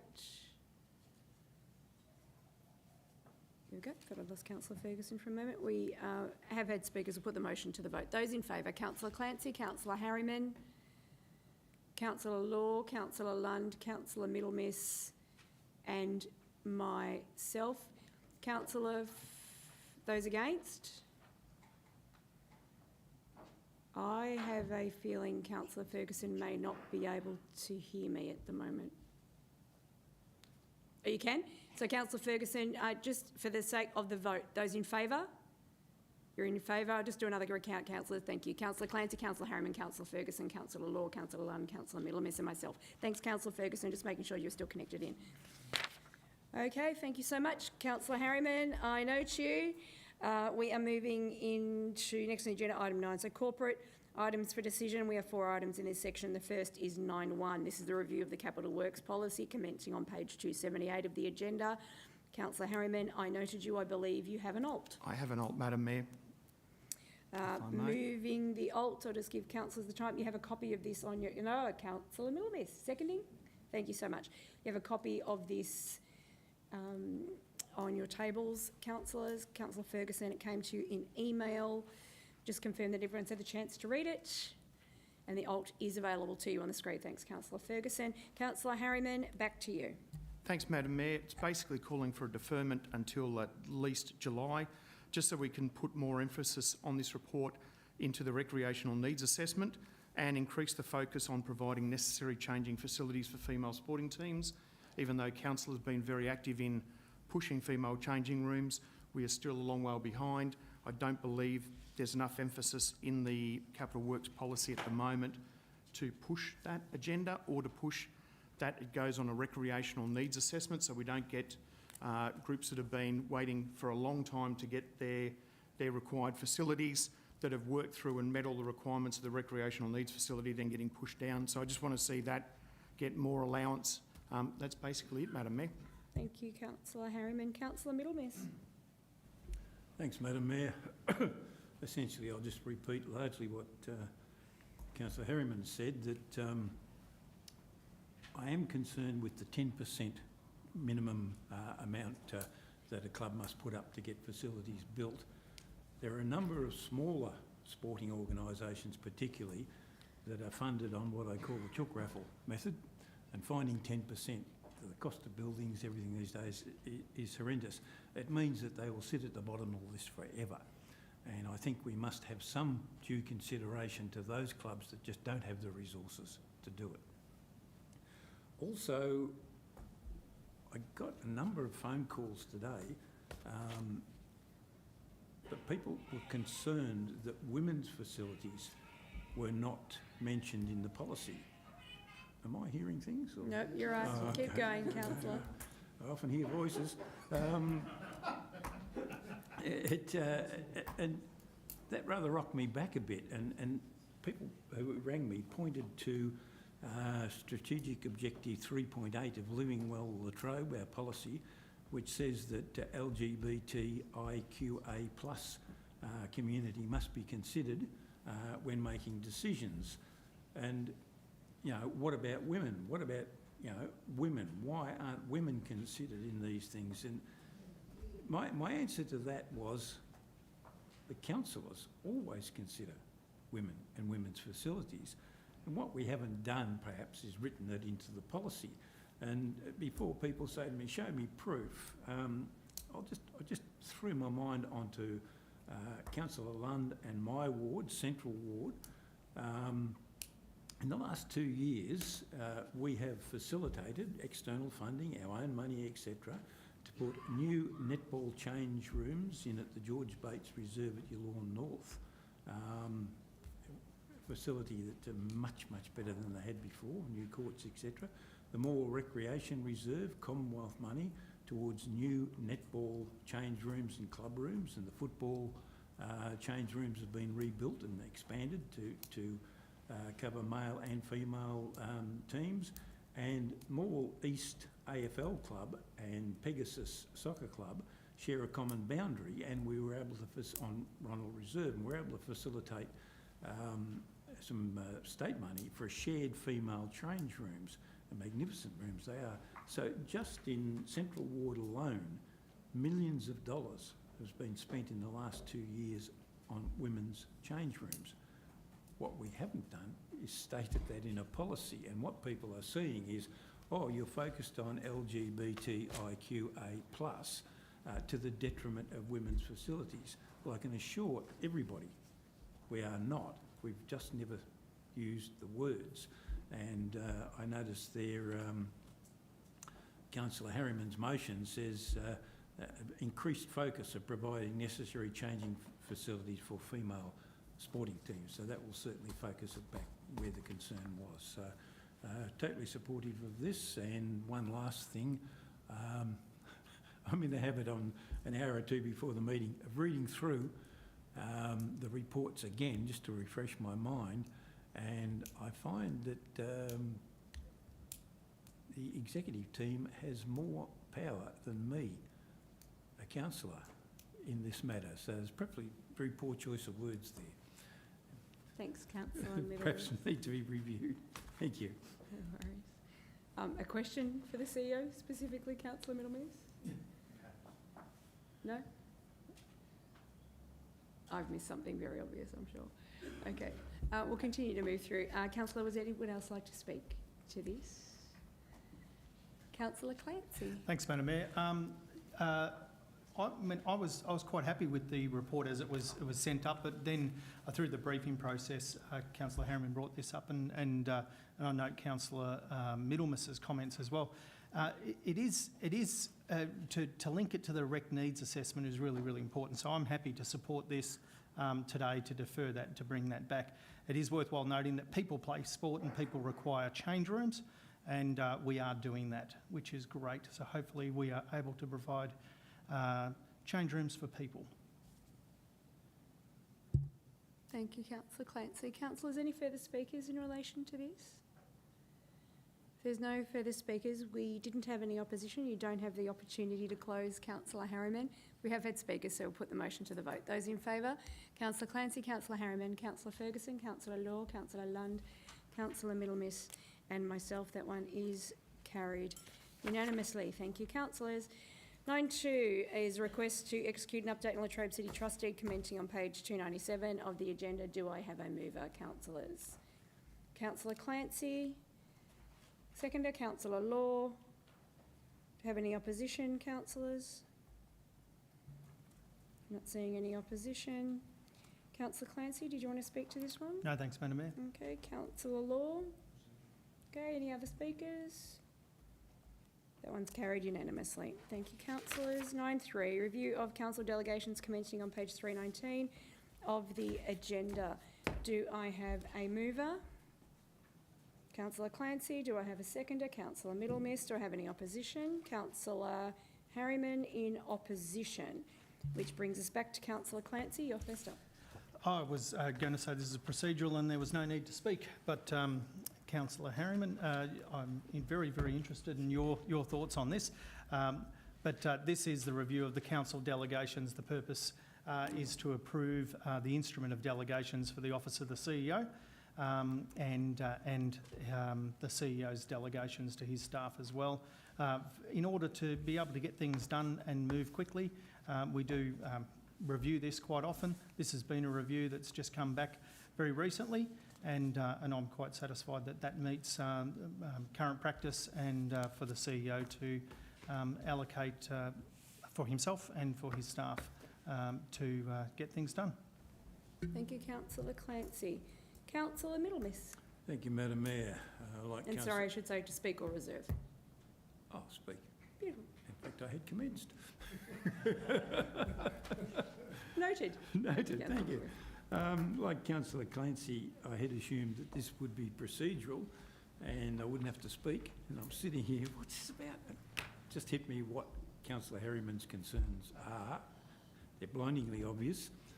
This effectively, and I'm sure this is the point that he will make, is that the CEO's authorisation has been, expenditure authorisation has been increased to $1 million. I got the nod there. And can I just point out that under the procurement policy, he already has that approval for $1 million, and under another policy it's $500,000. That's just correcting an anomaly between two policies. So there's no real change there. So I'm answering Councillor Harriman's question in advance. Thank you. Thank you, Councillor Middlemiss. Councillor Harriman, you opposed? Thanks, Madam Mayor. I'll thank Councillor Middlemiss for pointing out my issue. It does come down to the fact that this is pushing it up to $1 million. That is my concern. Should one of the general managers get in a truck and run over our CEO, well, we might trust him. His replacement may not be somebody that I have that level of trust in. It also comes down to it's doubling the amount that's available, and I think that's a jump too far. I'm just concerned that this council is handing away a lot of power and oversight of councillors to officers. We're elected to take control on behalf of the ratepayers and to oversee on behalf of the ratepayers, and I just think we're getting to the point where too much of that control is being handed to unelected officials.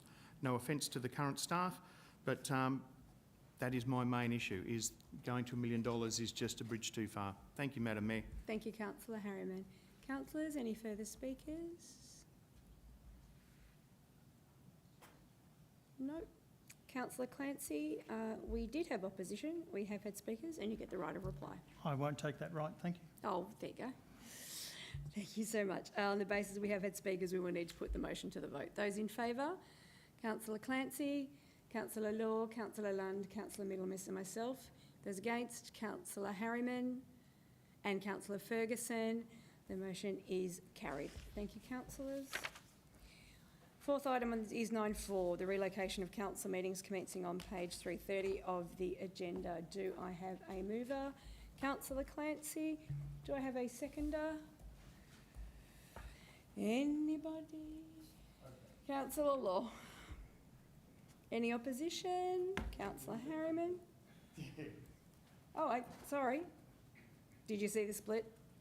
I was head down. Councillor Middlemiss? Sorry, in the event I'm head down doing the reading or the ticks, I do refer to the group. So Councillor Middlemiss is my opposition. So, back to Councillor Clancy. Thanks. You're first up. Thank you, Madam Mayor. This is just a fairly, well, I won't say procedural, but it is a procedure to resolve to move the monthly council meetings on the first Monday of every month here to the Gippsland Performing Arts Centre for the remainder of 2023. This has come about obviously because we've got great interest in our council meetings, and I thank certainly the public and the community for coming along to our council meetings. At the moment, certainly in the last couple of months, we have struggled with the size of the room that we have in Morwell, mainly because it wasn't built properly back in the day and is very, very small. So this affords us a bigger room. Not ideal. We don't like to move the council meetings around. We like to have them in one spot. But I think this resolution here talks about for the remainder of the month, and if I've got my corrections, there's about 11 council meetings left. Not 11, there's about 7 council meetings left for the year to take us out to the end of the year. So that would be how many? 6. We have a stat meeting, we have a December meeting. All right, okay. I haven't added them up all, but I think that, you know, this room's quite large and works well for people, plenty of parking as well, and as we go into the winter months, I think a little bit easier. Not ideal, but this is what this resolution is. Thank you, Councillor Clancy. Councillor Law, to speak or reserve? Happy to drive to Traralgon. Thank you, Councillor Law. Councillor Middlemiss, you opposed? Thank you, Madam Mayor. It's nothing about driving, it's about, we've built a headquarters building, quite a modern one, only about 10 years back, and we didn't include a proper chamber, which we should have, but all my concern with this resolution, it doesn't address the future of the headquarters building. My view is that the headquarters chamber can be altered and can be brought up to date, and the logical place to have the meetings is at the headquarters. And just for Councillor Law's information, I have been approached by 2 Moe people and said, if you're going to move them to Traralgon, when will our turn be? When will you bring them over to Moe? I can much remember meeting in the Moe Town Hall, quite a good facility there, so they had a good point. But what I'm saying is, this just covers, okay, the next 6 months. no great issue there. But what are we going to do then? Are we just going to leave that room at Morwell as inadequate? And I point out there are a lot of public meetings occur in there, just like there's council meetings. So my concern is, and I'll continue to pursue this, what are we going to do in the long term? Thank you. Thank you, Councillor Middlemiss. Councillors, anyone else like to speak? Councillor Harriman. Thanks, Madam Mayor. Just to emphasise and reiterate what Councillor Middlemiss has said, I've had a number of phone calls from people wanting to know, well, if it's going to Traralgon, when's it going to go to Churchill? When's it going to go to Moe? There's venues in Moe. When's it going to go back to Morwell? We could have it at Kernott Hall. Even on the footy on Saturday, I had somebody suggest we could always use the TTU club rooms because they've got plenty of space and they also have a bar, which would make it very interesting, I'm sure. But there's a number of residents from across the Latrobe city saying, well, we've moved here, and yes, it's a great facility, and yes, it's great to accommodate everybody, but what are we doing for those that might have trouble travelling at night, that might not want to travel huge distances, for particularly the elderly, that have trouble getting on, using internet, using Zoom meetings, and they would find it easier if you actually went to their own town. So I think it's a better option would be to share it around the towns until, as Councillor Middlemiss has said, we can alter the room at headquarters and actually have a proper purpose-built facility. Thank you, Madam Mayor. Thank you, Councillor Harriman. Councillors, anyone else before we go back to... No? Okay. Councillor Clancy, you have the right to reply. Can't agree with them anymore. When you have opposition and you agree with the opposing side, absolutely, this is not ideal, and I think that I too would prefer to see us back in the chamber, back in the purpose-built chamber at headquarters. But at the moment, that's not meeting our needs for our community to attend. And if we were to do that, we may have to think about putting a room aside for the live stream to go in the room so enough people can attend. That's not ideal either. I think that the consideration is that all the bits and pieces that come with a council meeting. It's just not the staff and the councillors that need to turn up, but it's the infrastructure for the Zoom and the TVs and the microphones and all the other bits and pieces that would need to tour around. I'd be very happy to see a report brought back as to what the future was of touring around and whether we moved it, every 2 months in one place or something like that for a bit of consistency, or 3 months or 6 months. But I think at the moment what we need is a bigger space, and this recommendation is in front of us says that we can do that for the remainder of this year, which is why I'm supporting it. And it doesn't mean that I don't disagree with either opposers. Thank you, Councillor Clancy. Councillors, we had speakers. Put the motion to the vote. Those in favour? Councillor Clancy, Councillor Law, Councillor Lund. Those against? Councillor Harriman, Councillor Ferguson, Councillor Middlemiss? Yeah, sorry. Lazy, that's all. That comes... Oh, I'm sorry. Guess what I've just done? We've landed on a split without a vote, did we not? That's what the... I didn't vote myself. Sorry, councillors, we're going through again. Those in favour, Councillor Clancy, Councillor Law, Councillor Lund and myself. Those against were Councillor Harriman, Councillor Ferguson and Councillor Middlemiss. This one is carried. Thank you, councillors. Okay, we'll move through to next on the agenda is items of urgent business. I'm not aware of any items of urgent business. None received, Madam Mayor, or any indications from councillors? Okay, so we'll keep moving through. So next is on to the 11. These are reports for noting.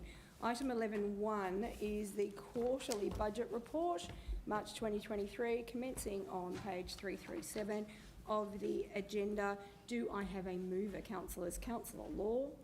Do I have any seconder? Councillor Clancy. Do I have any opposition? No. Councillor Law, did you want to speak to this one? Just procedural, thank you, Madam Mayor. Okay. Councillor Clancy? Okay. Anyone else wish to speak?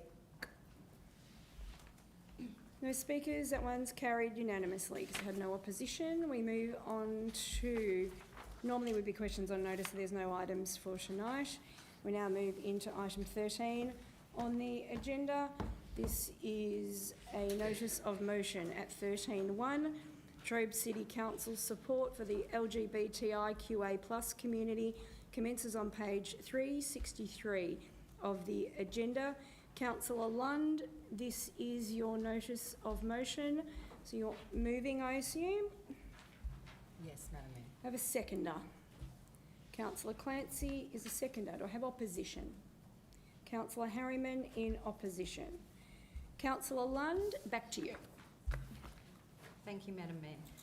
I raise this motion tonight in support of our diverse community. I also raise this notice of motion acknowledging my daughter, who has been so disturbed by the recent rise of anti-trans and anti-gender diversity across the state and even in our own city, that she came to me feeling powerless and overwhelmed by the discrimination and targeting she was witnessing, with the question, what can we do about this, Mum? In my opinion, the actions that we have seen are diverse and contrary to Council's strategies to recognise and value the rights and social needs of our LGBTIQA+ community. We know our friends and family in that community already face considerable challenges throughout their life and suffer significantly higher rates of self-harm, depression, suicide than the rest of our community. I note the disgusting and cowardly behaviour that we saw on the steps of the Victorian Parliament on the 18th of March this year. I note that it has caused a great deal of sadness and distress to many in our community, and frankly, it has no place in our community or any community. Data from the Victorian Health Information Agency shows that 5% of Latrobe residents identify as LGBTIQA+. So that is close to 4,000 residents. I acknowledge the work of the Gippsland Pride Initiative, an organisation that is driving long-term change, working to provide, and I quote, visibility, engagement, awareness and celebration of our LGBTIQA+ Gippsland community. And they can't do it alone, and they shouldn't be doing it alone. Council's Gender Equity Leadership Statement states that Council recognises the rights of all people, women, men and people of self-described gender to be treated equally. As councillors and leaders in our community, we have a responsibility to support everyone, and we should never be neutral when situations of injustice arise. I believe a future report to Council that considers the actions we can take to further support our LGBTIQA+ community is worthy of Council's consideration, and I believe this is a very practical way to strengthen, highlight and further advocate our commitment and support to all who identify under the rainbow. I therefore ask the councillors to consider supporting this motion. Thank you, Councillor Lund. Councillor Clancy, to speak or reserve? I reserve, thanks, Madam Mayor. Okay, Councillor Harriman, to speak in opposition. Thanks, Madam Mayor. My opposition comes down to wording, which is a commitment to the inclusion of trans and gender diverse people in the municipality in opposition to transphobia and transmisogyny. There's unintended consequences in that. Number one is the AFL has banned trans women. So therefore, if Council was to commit to this policy, we would have to remove the following football clubs from Council-owned facilities and grounds: Moe, Morwell, Traralgon, Churchill, Morwell East, Newborough, Yannar, Ballara, Glengarry, Yallourn North and TTU. The International Tennis Federation has banned trans athletes, so we can't sponsor any of their events. No Traralgon International Junior event, and the $2 million plus it brings into the community. It's 2 challenger events, and the $1 million plus each one of those brings into the local community. Traralgon Tennis will need to vacate council-owned facilities, as will Moe Tennis Club and Glengarry Tennis Club. FIFA, the soccer governing body, has banned trans women, so it falls under the misogynistic banner as well. So no more soccer clubs on council-owned land or facilities. Goodbye Falcons, Monash, Traralgon City, Olympians, Churchill, Pegasus et al. Athletics Australia has banned trans athletes. Therefore, under this, no more athletics clubs at Joe Tabarrow Reserve in Moe, no more Little Athletics in Traralgon. Then we come to the Commonwealth Games. International Rugby Union, the IRU, has banned trans women from competing in women's rugby. That's transmisogynistic under this, and under this, as a commitment, council will then have to not have the rugby sevens at Falcons Park, Traralgon, the Latrobe Outdoor Events Sports Facility, Falcons Park. I'm glad you can remember it. Yeah, which means no possible funding to upgrade key facilities as a legacy item. Cricket has banned trans women, so no T20s competition at Ted Summit and Reserve. We'll also need to bar all cricket clubs from using council-owned facilities and grounds, so no Latrobe Valley Cricket League, no Traralgon and District Cricket League on council-owned land and grounds. Don't get me started on badminton, Madam Mayor, where not only have they banned trans women competing, but in a number of the countries that will actually be coming here to compete in the Commonwealth Games, it's also illegal to be part of the LGBTIQA+ community. So we will need to tell the state government they won't be welcome either. The International Cycling Federation has banned trans athletes in female sport. Therefore, under our commitment for the inclusion of trans and gender diverse people, we won't be having the end of the criterion or the road race held with the Commonwealth Games. Big advantage, or the upside, if there is one, it'll cut our maintenance costs and our facilities costs quite dramatically and open up a lot of land for other activities. Thank you, Madam Mayor. Councillor Harriman.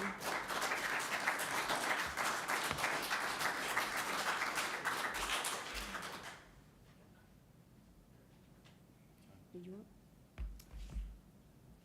Sorry, Madam Mayor, in terms of a... No, I think I just need to get clear at this point the the impact of indication around that there would be a requirement to remove. I just need to get clear through the CEO whether or not that would actually be a statement of fact in relation to our oversight of those facilities. So I suppose my interpretation of the motion as it's before council is that the public statement of commitment doesn't extend to changes in our policy positions at this point. So that would, if that were something that council was wanting to consider, further work would need to be undertaken in relation to that. The statement of commitment in relation to particularly inclusion of trans and gender in that first sentence, and opposition to transphobia and transmisogyny, particularly the transmisogyny in terms of its definition, as I understood it, was around the dislike or unfair treatment of transgender women. Probably, in my view, doesn't go to the extent that's been identified by Councillor Harriman in terms of changing our policy positions at this point. So that's in terms of the, I suppose, a clarification as I've read it. Hoping the council's interpret it that way in terms of a statement of commitment at this point. Okay, thank you. Councillors, do I have any additional speakers at this point? Councillor, sorry, hang on. I'm going to go Councillor Middlemiss and I'm going to go Councillor Ferguson, but was that a question? Sorry, so we just pause for the question. Councillor Harriman. Thanks, Madam Mayor. Just, it's something Dr Hogan raised. We're talking about transphobia and transmisogyny. What do we define as a trans person? Is it post or pre-op? Is it transmasculine, transfeminine? Is it a seahorse? And when? Is it when they're in their non-biological gender? Councillor Harriman, I'm not really clear, and it's not to not allow the question. I just need to get really clear how this relates to the nature of the NOM, and I will allow, but I also need to be able to safely hold the conversation for everyone who's participating as well. Yep. So can I get clear on the nature of why there needs to be a definition declared in consideration of the NOM, if I may? The CEO's just stated he's not sure what transmisogyny is or how it affects. We've also got in there transphobia and transmisogyny. Yep. And we're talking about opposition to it, which is great. But where do you define that and where do you draw the line on who is trans? Because there is a huge range of people that may claim to be trans. There's a huge range of people that... Yeah, I think we're just, and Councillor Harriman, I don't want to cut you off. I've just got to be really, and you'll be acutely aware of this. I can allow this conversation to enter into an area that isn't material to the notice of motion. Can I just put your question to the CEO? Just to get clear. And if we need to get advice, I'm happy for us to slow and get that advice. I don't want to not allow your question, but I need to ensure that that question relates very clearly to the matter that's being considered before council. Mr CEO, I'm happy for you to take it on notice and adjourn if you need to get further advice. That might be prudent, Madam Mayor, if I may. On that note, I will move an adjournment for a period of 10 minutes at this point. Do I have a seconder to allow that adjournment, please? Because I think we need to get some advice. Councillor Harriman is happy to move that adjournment. Councillors, when we come back, you're going to have to remind me the order you're in because I didn't write it down. I will afford you all the opportunity. I think we're going Middle Miss, Councillor Ferguson, and then we'll come back through. Councillors, bear with us. We'll take an adjournment for 10 minutes. To allow the CEO to get some advice. Comfortable? Yeah. And then we'll return to continue the debate on this item. Thank you, everyone. Councillor Ferguson, we'll be back to you shortly. Feel free to camera down if you wish.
Yep, live stream's back.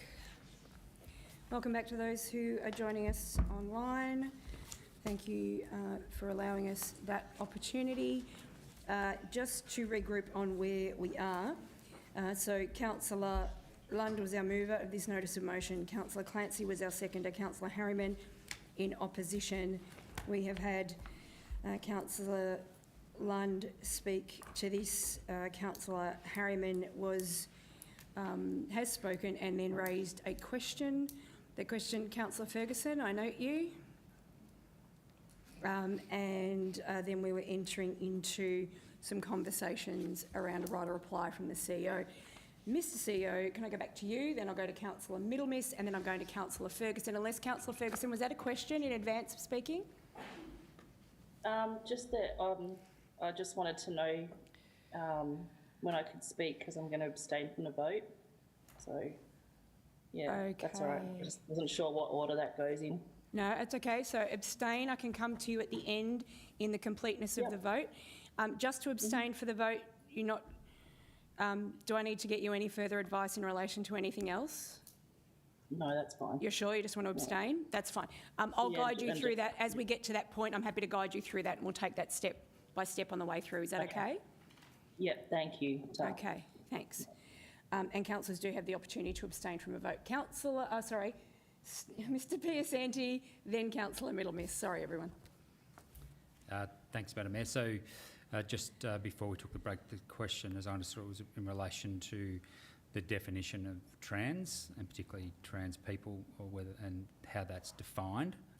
So my view is that should be guided by council in relation to two things: Equal Opportunity Act and also the Victorian State Government strategy that's been endorsed. So starting with the state government strategy, in that it has trans, which is short for transgender, a trans person, and it's defined as someone whose gender does not align with the one assigned at birth. And further to that, in the Equal Opportunity Act, it defines gender identity, which means a person's gender-related identity, which may or may not correspond with their designated sex at birth, and includes the personal sense of the body, whether this involves medical intervention or not, and other expressions of gender, including dress, speech, mannerisms, names and personal references. So my view is that council law should be guided by those definitions. There was the earlier question which related to council's statement of commitment. I think I covered that earlier, that in terms of that statement of commitment in terms of support for trans and gender diverse people and opposition to transphobia and transmisogyny as a public statement. It doesn't change the way we deliver our services at this point in time. It's really a public statement, which is consistent, I think, with what's already defined in some of council's strategic objectives that are identified in the Living Well Latrobe, which is highlighted there on point 2B, Madam Mayor. So that would be my response to those questions. Thank you, Mr Piasanti. Councillor Middlemiss, you're up. Thank you, Madam Mayor. I must admit that Councillor Harriman has thrown me with the position he's put. I will proceed on the basis of how I intended to speak, and at the end of the meeting I will also be seeking legal advice around what Councillor Harriman has said, and no doubt if that is supported, we might be back here again in a month's time with a change. But can I say that I interpreted this proposal by Councillor Lund as basically a reassurance for the LGBTIQA+ community after some pretty rough stuff on the internet, locally and, excuse me, a few weeks ago at Parliament House with Nazi salutes and all that kind of stuff. And I think Councillor Lund was suggesting that we need to be just providing reassurance to that community, that they are still part of the community. I've interpreted the first paragraph as a commitment to the inclusion of trans and gender diverse people in the municipality. I didn't particularly see that as intruding on the rules of sporting organisations. And again, I'll seek further advice on that. But I looked at the definitions of transphobia and transmisogyny, and they, on the quick look I had here, and I apologise for using the phone during the meeting, but they were based around irrational opposition and fear. And I don't think that takes us anywhere. I mean, irrational opposition, I mean, there is no answer to that. But I do note in the remainder of this motion that it simply notes the existing situation and the support that exists in the community at the moment, and asks for reports on the existing situation. It proposes nothing new, nothing that isn't already in law and policy within this community and the state of Victoria. So until Councillor Harriman raised his points, I saw this as simply a statement of reassurance, a statement of what exists, a statement of support. So I'll trust my judgment and leave it at that, but I will say that I will seek similar legal advice, and it might be that we'll be back here next month. But I'm taking it on face value. This is a motion seeking to reassure the LGBTIQA+ community after some pretty rough stuff that's been around. It does not provide anything new. It does not grant any new powers. It simply reassures and asks for reports on what the existing situation is. I could summarise this as saying it's reassurance and nothing new. Thank you. Thank you, Councillor Middlemiss. Councillor Ferguson, and further to your question, can afford you the opportunity to speak doesn't impact on the nature of the vote at conclusion. So did you want to take the opportunity? Yes, please. Sure, go ahead. Mine's more structural points. What it comes back to for me is there's documents referred to in this notice of motion. There's the Rainbow Brick Road report, which is due to be launched on the 17th of May, and it's currently unavailable to the public. So to my knowledge, neither myself or any of my fellow councillors have seen or read this document, and yet the nomination itself does pertain to that, and we would be asking officers to report back on something I haven't actually laid eyes on. That I would, I'd be concerned about. So, and the other strategy reports also we weren't provided. I do feel too that seeking data collection generally, in my experience, has either been for something like policy implementation or justification, etc., or whatever it's going to be used for. But it doesn't actually state the specific purpose of drawing that data out and what it will be used for in the NOM. And I would have felt more comfortable if that was more defined. So given that, when I cast my vote, I vote on behalf of 77,000 plus people in Latrobe City, and it just didn't sit right with me without reading all the documentation that's mentioned in the NOM. So therefore, that's why I choose to abstain. Thank you, Councillor Ferguson. Councillors, for Councillor Law. Thanks, Madam Mayor. I think, like any council, that we have to support everyone within our community, whether it's homeless, LGBTIA+. But I think this is all Councillor Lund is referring to here is that we support this community, this part of our community. A lot of our community cannot fall through the cracks, and this is a group that is vulnerable, and I believe that it just needs support purely from the point of view that it is recognised and it is part of our community, and that we all can work together to achieve great results for our community. Just in reference to Councillor Harriman, there's a few issues I have with that. Is A, that council leases land to all the sporting clubs. So there's no way known that we can stop any of those sporting clubs from not playing football, cricket or whatever, because A, all the rules of cricket, football and all that come from a peak body whose rules are written, and then they are handed down to all associations. Those associations then put in their own bylaws to conduct their own games of football, cricket, basketball or whatever, and they don't have that in their constitution at this point in time as a club. As a peak body, they may reference it, but that does not, council does not override the peak body of the AFL. So what has been said, I believe, does not exist. It is purely, we lease the land. Those people that operate on that land, whatever sport they are, it does not concur on this. It does not exist. So I'm happy to support this motion and believe it is a good motion for our community. Thank you. Councillor Law. Councillors, do we have any further speakers in relation to this before I go back to Councillor Clancy, who had reserved? I think we've run out of people. We've run out of to people, speak. haven't we? I'm so sorry. Go. Okay. Thanks, Madam Mayor, and thanks, Councillor Lund, for bringing this forward. Councillor Harriman mentioned a few things, and I note Councillor Middlemas talked about the legal implications and the wider implications of that as well. And I think that is interesting that we do. It's obviously a bigger concern that you have, Councillor Harriman, and I think that's a wider issue across whether it's statewide or nationally. I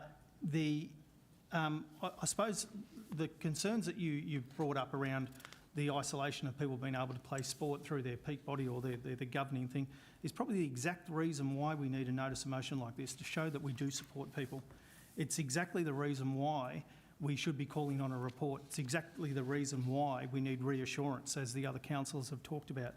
I think that there has been some obviously horrible things being said, but in media recently and in the community recently and things like that, but that's not what this report's about. This report is asking, this notion that Councillor Lund's brought forward is just asking for a report and to show that we support our community, and all of our community, as Councillor Middlemas has said.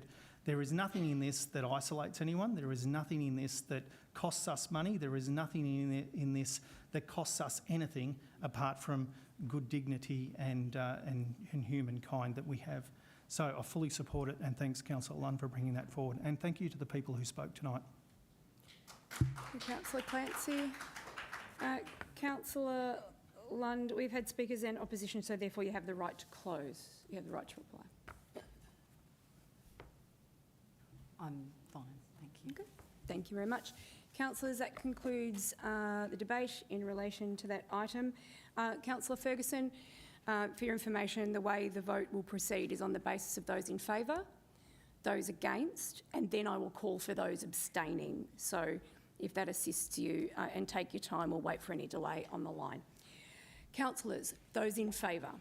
Councillor Clancy, Councillor Law, Councillor Lund, Councillor Middlemiss, and myself. Those against? No. Those abstaining? Councillor Harriman and Councillor Ferguson. The motion is carried. Thank you.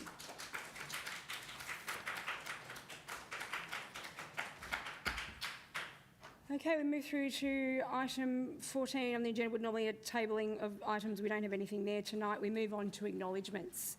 Councillors, at item 15, I'll just give you a chance to take the time to look to what it is you would like to acknowledge. If not, I'll add mine to the end. That was I just wanted to give people a chance to catch up to where they were. Councillor Harriman, for Thanks, Madam Mayor. please. I'm probably going to steal Councillor Gibson's thunder.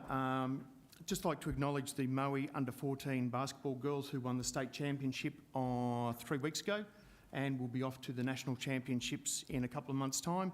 Also like to acknowledge the Traralgon Basketball Association under-12 girls who were runners-up in the state championship last weekend, and the under-12 Traralgon boys who were state championships were successful, and again will be heading off to the national championships in a couple of months' time. Also, Madam Mayor, we have two Morwell East netballers who are currently represent. Sorry, you're going to do that one? No, it's all right. No, I'll leave it to you. No, please, I've got go three ahead. I would rather the councillors do it, so please proceed, Councillor Harriman. I think that's a good one for you to do. Please. No, I've done three, that's enough. No problem. Councillors, any other acknowledgements? Councillor Middlemiss, did you have? Yes? Thank you, Madam Mayor. I will refer back to Councillor Harriman about the basketballers.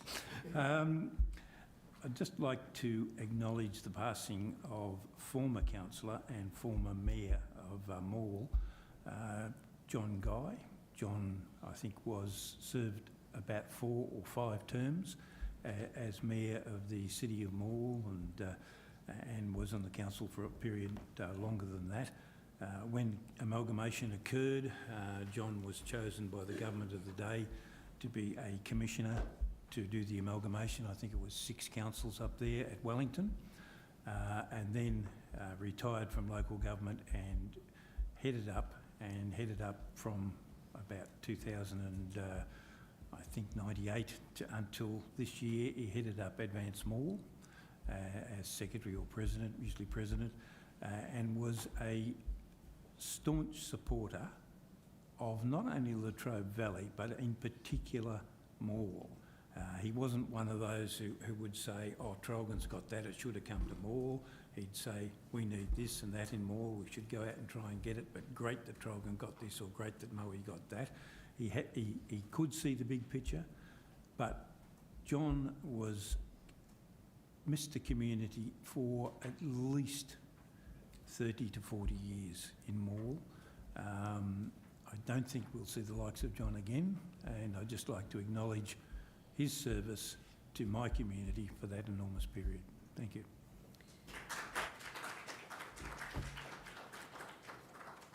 Thank you, Councillor Middlemiss. Councillors, any further acknowledgements that you would like to work? No, they're netballers, but I was just going to say too, Madam Mayor, are you going to do Les? Yeah, it was, yeah. Yeah, go Yeah, for I it. guess just to make sure. Two things, Madam Mayor. I just wanted to say a quick acknowledgement and thank you to the RSL clubs and the community associations for Anzac Day just gone.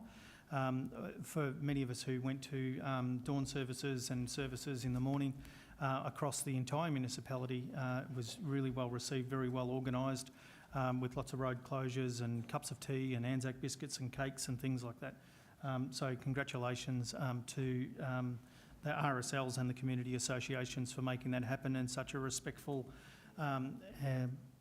service that we had to remember those who have been lost. And just as Dale mentioned as well, just wanted to acknowledge the passing of Les Hunt. Les was a good friend of this council and had been on a number of committees, certainly the International Relations Committee and the Economic Development Committee over the years. He served as an advisor to us, and obviously his community work throughout Ballara and now Traralgon, when he moved here a number of years ago, and his service that he made to the Gippsland FM as well. He was a great stickler for a conversation, and even in illness in recent years, he managed to get a word out and challenge us on and held us to account. And we will miss Les greatly, and our thoughts are with Merrill and the kids. Thank you so much. Anything further you had before I jump in? Madam Mayor, I was just going to suggest, Les Hunt and John Guy were huge contributors to this community, as both councillors have just stated.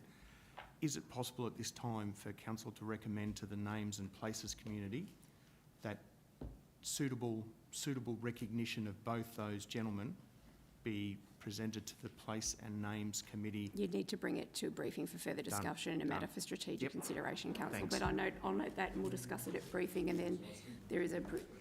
Yeah, so happy to do that. I'll make a note, that's the officers, to make a note of those things. I did also want to acknowledge the passing of Mr. Jim Connigan, who was actually a councillor in Moe from 1970 to 1978. He was the mayor in 1975, who passed recently. Many will also know him as a celebrant and conductor of many a celebration for families, and also reflection in relation to other services.